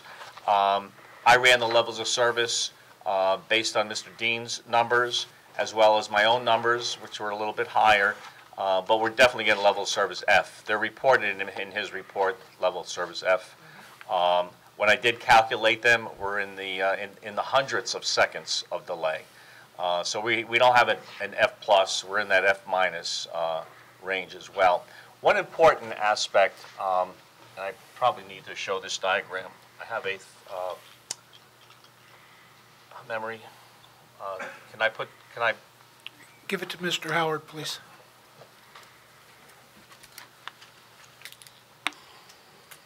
Do you have a paper exhibit for more? Yeah, I do. I have a 24 by 36. Yeah, the secretarial market. Right, that'll be marked as We have 014. smaller? Mr. Steiger, can you just place a description on the record as Matt's setting that up, please? There's actually two diagrams. One is SU-40 vehicle circulation plan, and this is the intersection of Yellowbrook Road and Route 33. And the other one is a WB-62 vehicle circulation plan. So there are two Mr. diagrams. You want to make one? Mr. Doyle, do you have the second one? We can do, we'll mark What's one that as one 14 title? and I have one 15, some and smaller. Were these plans prepared by you? Yes, I prepared Is it. there a date on it? I got, Yeah, there's a date? Yeah, Mr. Meritz, if you would just, we'll get the date for the record. no, 3119. different size. 3119, sir? Yes, on both of them. Yes, This 3119. one's going to be All right, so one is marked 014, 14, one is marked 015. and this is 015. Thank you, Rich. Okay, so the first one will be marked as 014, Yes. and I believe that's up on the screen. I'm sorry, which was 014? Yes. 014. Recognize those two lots. Is this one, That's Yellowbrook and 33.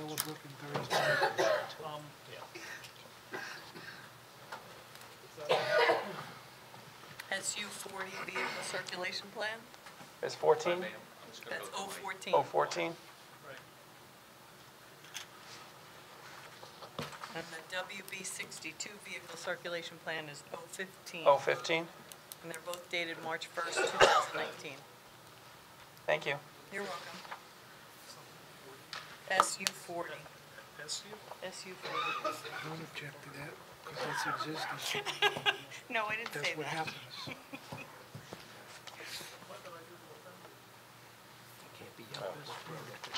I have 11 by 17 copies of the same thing as well. The board loves them. That's okay. I've got, if he doesn't have enough for everybody, I'm okay with the 11 letter size, whatever this is.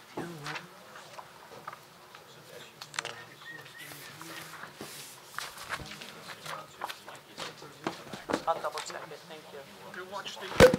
Yeah, please. Because I'm sure there's plenty.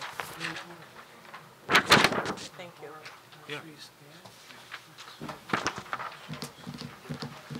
Joe?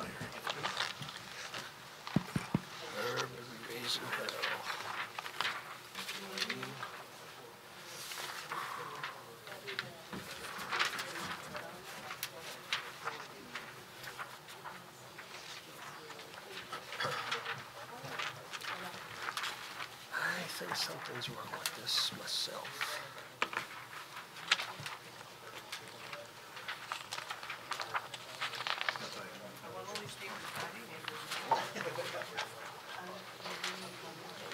You need to bring me back anything, just let me know. Distribution. I'm going to talk about You got that to now. explain. And Gary was hopeful that he'd come back to Like one? what Dean said. I think that's going to. Disagree with that. Yeah. That's I existing. think we did. I think we made it.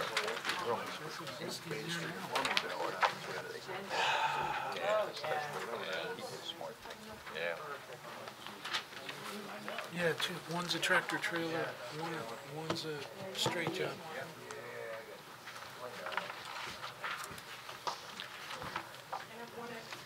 Mr. Hall, you want to identify these? They've been on the Marked. record. They're marked as 014 and 015, so we'll turn it back over. Yeah, you want to identify these? But both of them seem to show a similar setting, but there's a difference. Tell us what they show and what the difference is. Well, the one is a single unit truck, a box truck, a large box truck, 40 feet long. And the second one is a WB62. This is a vehicle the largest vehicle allowed on the road, a tractor trailer. So we're showing not two extremes, but two extremes of a larger truck. The point being is that you can see on the black line, the outside edge of the cab is on the left-hand side, I'll say, as it travels in a clockwise direction. And the other inner black line is the trailer, the back of the trailer specifically. What it shows is that... Let me ask you first, in the operation the applicant proposes, does it necessitate the use of trucks of this size? Yes. Okay.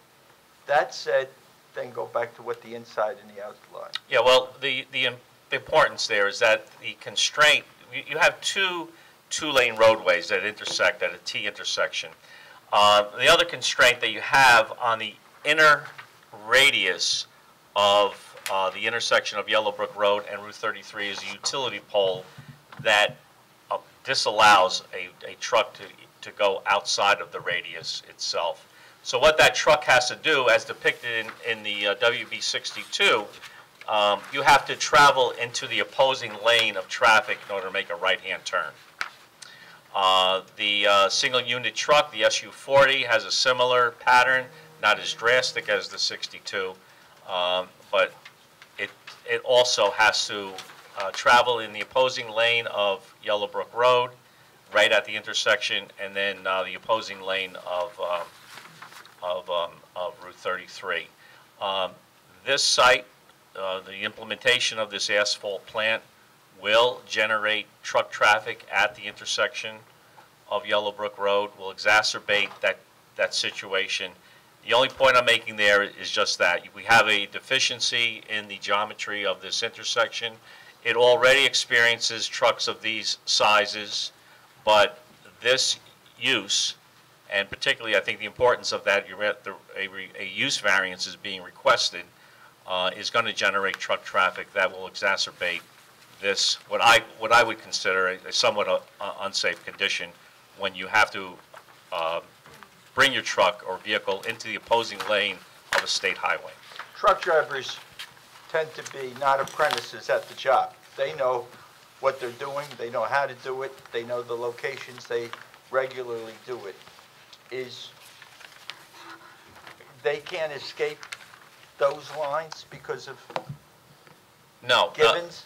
No, this is the constraint of this intersection, given the geometry of the vehicle, the turning template of the vehicle, and the geometry of the intersection. And what is the telephone pole or the light stanchion what is in the corner there?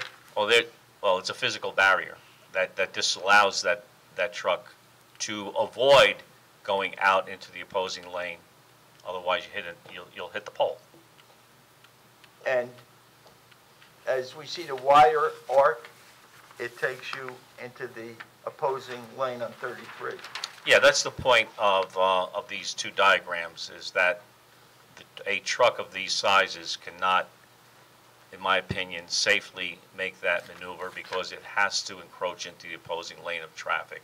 And we all know Route 33 is a high-speed, high-volume roadway, and it's certainly a location that you would not want to have this type of situation occur on a more frequent basis. Is this existing conditions now? Yes, Do the trucks have to make that turn that way now? yes, Are they making that turn now? they have to. Okay. How many more of them will have to make it that don't have to make it because the plant doesn't exist? Well, during the peak periods, we are talking about a substantial amount of truck traffic that would be generated. We're talking about 18 at night, 18 an hour at night, an order of magnitude about 30 during the day. So it would be a substantial increase to this intersection. Would a traffic light solve that problem? No. Reconfiguring the roadway? It won't reconfigure the roadway. There's two problems at this intersection. The level of service, which is level service F, there's a long wait trying to making a right-hand or a left-hand turn on Yellowbrook Road. The traffic light will alleviate that situation, but not the geometrics. Now, as a traffic signal would be designed at this intersection, I think the DOT, because it's a state highway, would require the geometry to accommodate the type of vehicles that are experienced at that intersection.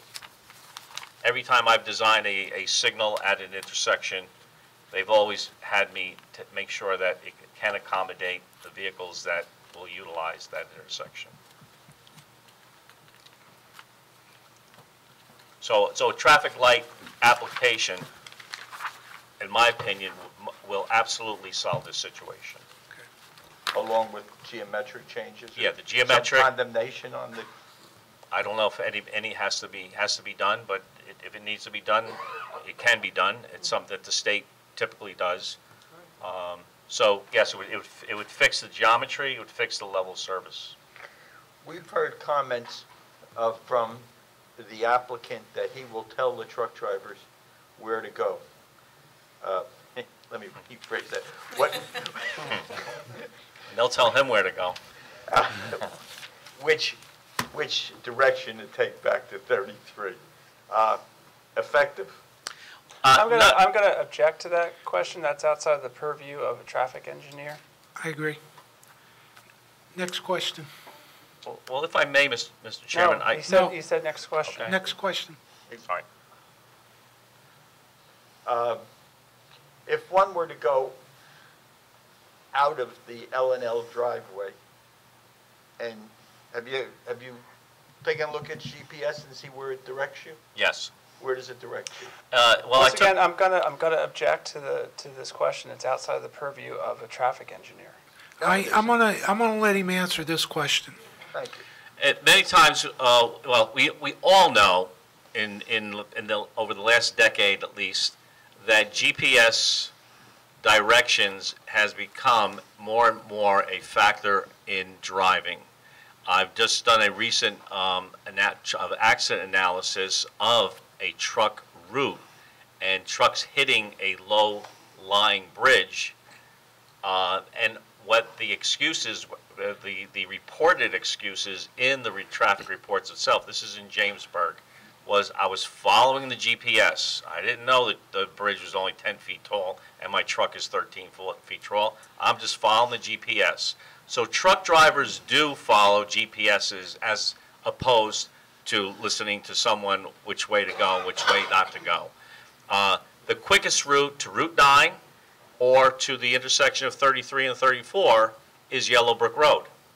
So if I'm at the L&L site and I punch in, I want to go to those two intersections, my GPS in my vehicle and Google Earth directions gave me Yellow Brick Road and Route 33. And I believe that many truck drivers, many drivers of this plant will utilize their GPS to get to where they want to go because that gives them the quickest route.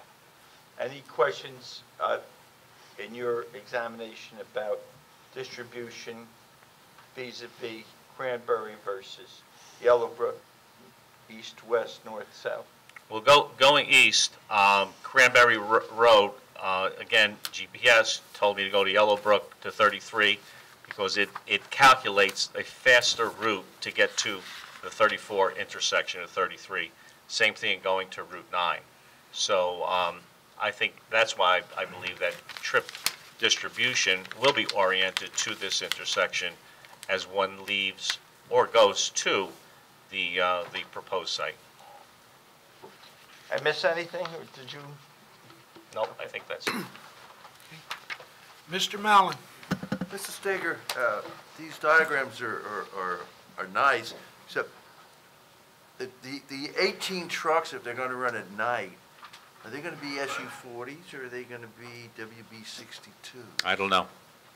Well, most of the time most- when you're paving asphalt, you're not using tractor trailers. Right, that's correct. I agree. Yeah, Okay. the supply trucks typically will be Right. the tractor trailers, the oil, but certainly the material, the asphalt material, it would be the SU Right, and that trucks. chances are that stuff wouldn't come in at night. Correct. So, all right, just, thank you very much, that's all. Charlie? Mr. Steger, I got a question as well. Did you review any of the concept plans that were prepared by Mr. Dean for some other permitted uses in the zone, particularly the warehouse, and I think there was also a manufacturing facility? No, I did not know they existed. Okay. Well, for those type of uses, would you say they would be more intensive with the WB-40, or sorry, the SU-40 and the WB-60, as opposed to those type of vehicles being generated by this asphalt site? Would it be 10 times the factor of what the applicant would be proposing? Would it be, 20 times? Objective, I'm sorry, Mr. Conlon. He didn't look at it. Yeah, I wouldn't know. Okay. Would you say a general manufacturing or warehouse use would generate more of those types of vehicle trips as opposed to the asphalt plant? No. No. Oh, I believe the asphalt plant is going to generate far more more than traffic. SU-40 and the W-62? I believe so, yes. Okay. Jen? I would just like to know how long is a tandem asphalt truck that they normally use on their property? Triaxle. Try it. How many feet? In that 30, 40-foot range. Tandem truck, 40 feet? When you say tandem Triaxle. truck, you're talking about the a tractor trailer? A dump truck. No. No, it's a truck. A that, single rides- unit truck. Yeah, A large dump truck, yeah. 30 feet? 30 feet to 40 feet. Well, I don't think they're 40. I think they're 30. I say a tractor trailer is 40. No, they're- But what I'm trying to get at is if most of those trucks they use is only 30 feet, then this don't apply to them. But the 40-foot ones would be. If they only use 30-foot trucks, I totally agree with you. Okay. Well, That's what I want. I think the concept with the 40-foot truck, because the only thing is that telephone pole, right there at that corner. If that telephone pole was gone and that range was different, then they wouldn't have any issue with the small trucks. You're still going to have the issue with the tractor trailer. That's in my opinion. I agree with that, but not with the 30-foot truck. No, not with the 30-foot. I mean, it may be a small issue, but not as bad as this. No. We don't have that on the thumb drive. Okay.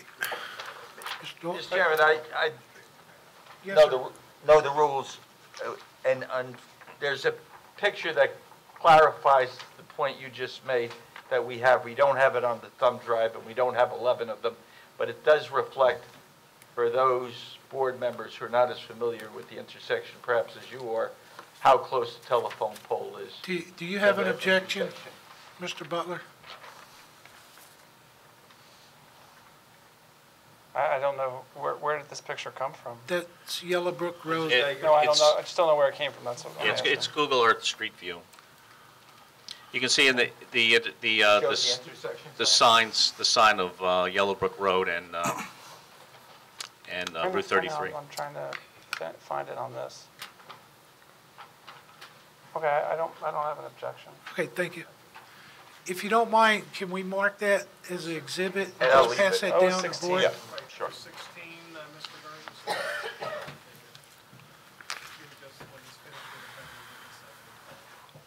Mr. Hughes? Yeah, I just had one quick question. Hang on. Oh, let yeah, Mr. sure. Dole get back Absolutely. to his seat. Oh, I'm sorry, here you went.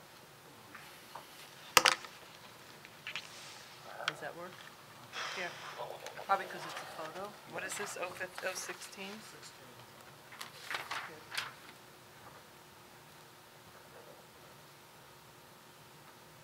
Thanks, Rich. But Yeah, the there's mark just is 016, can you You'll identify see that? it. We're gonna Yes, pass. this is Google Earth Street View. It's at the intersection of Yellowbrook Road and Route 33.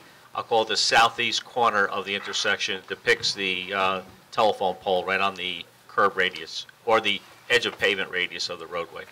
And that accurately depicts the intersection and the pole location as you know it.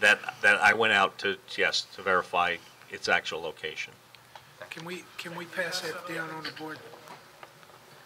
Here, I'll get it, thank you. Yep.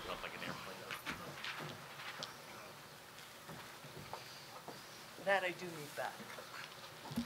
Should be moved.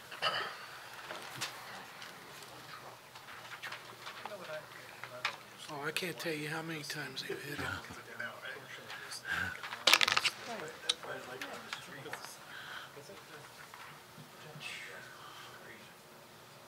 Right, because it's a state highway.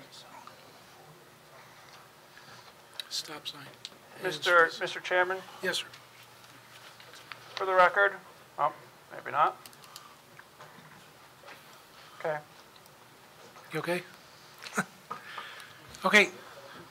Mr. Hughes had a question, Yeah, Mr. Dole. just a quick question to, on these trucks, just to clarify something for myself. The SU-40 and the other one, the WB-62, what are the tonnage capacities of these to carry material? Depends. Well, the allowable tonnage is 80 tons on the road. You can load them up with material to weigh that amount. Could these carry that amount? Yes, they could. Well, I'm not sure that the 40 could, but the It's not tractor 80 trailer. tons. 80,000 160. pounds, 40 tons. Yeah, So 40 sorry. tons, okay. 80,000 Yes, pounds. it's- So the 40. chances of this big one carrying the bigger one probably wouldn't carry, 80,000, yeah, Yeah, okay. 80,000 pounds. unless it's a permit load. Okay, so then it's conceivable the 40 could, but the other probably wouldn't be carrying, well, I guess it could, but it would be half Well, full.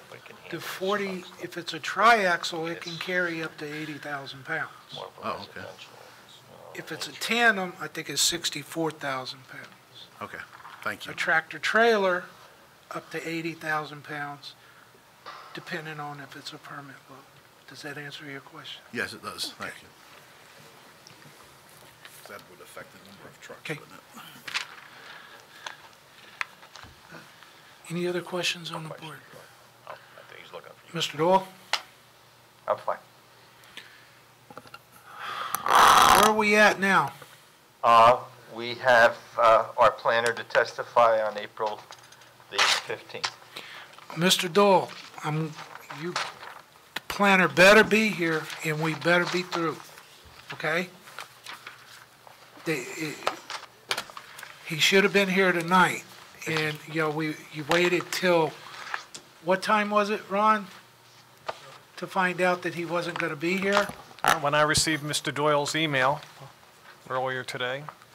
Okay, this is it. You got to have him here. We got to complete this thing. Chairman, I have kept moving, just so the record is clear. This application was submitted in February of 2018. The first witness we called was on February 4th.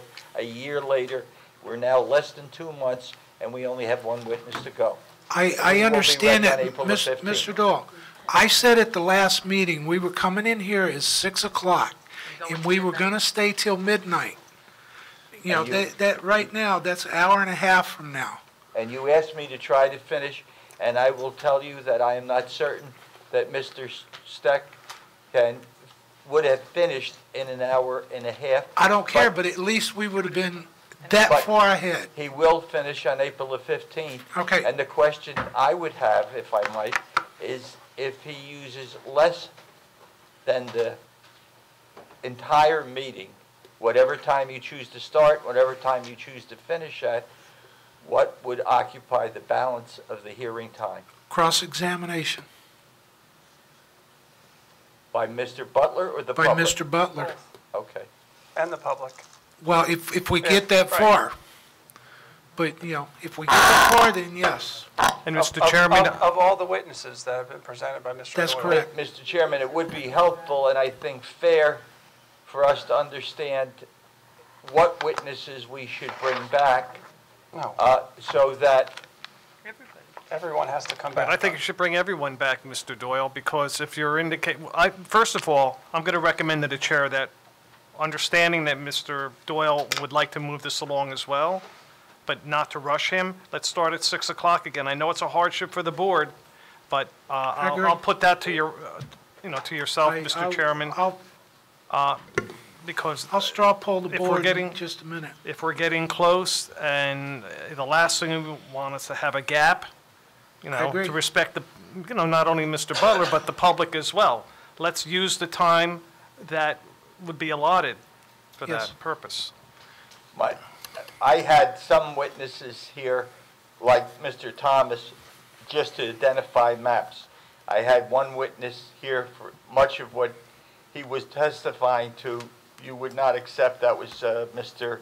Murphy, the surveyor. Correct. Is it Mr. Butler's intention that we bring?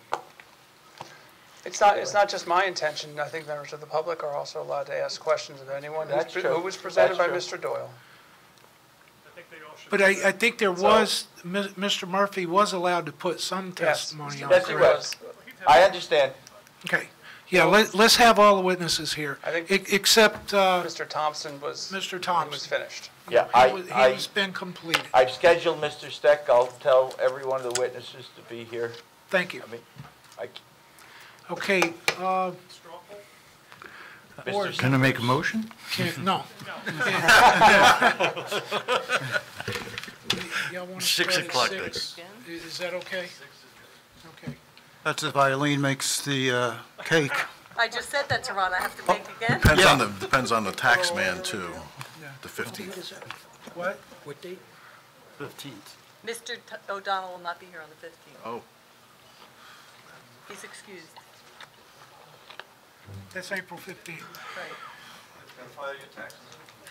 Yeah.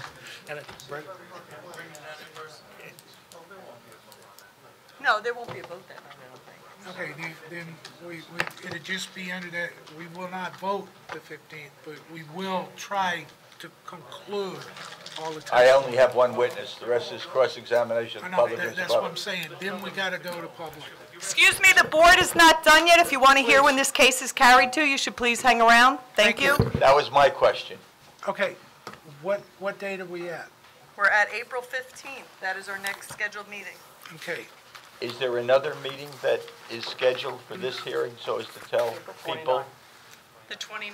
Well, you knew that. I didn't. That's why I asked. well, We said it from the Mr. past. O'Donnell, are you going to be here for the 29th? Yes. Okay, we're good. Okay, is that okay, 6 o'clock? Mr. Butler? That's perfect for me. Okay, case number BA 1806, L&L Paving Company, Inc. will be carried to April 15th. It's 6 p.m. short, with no further notice. Do we need an extension of time? You have it to the end. We're good. Okay, Thank you. okay. Is there any other business of the board? Seeing none, can I have a motion to adjourn? Have a motion to adjourn? I'll second that. Motion by Mr. Moretti, seconded by Mr. Hughes. All in favor? Aye. All opposed?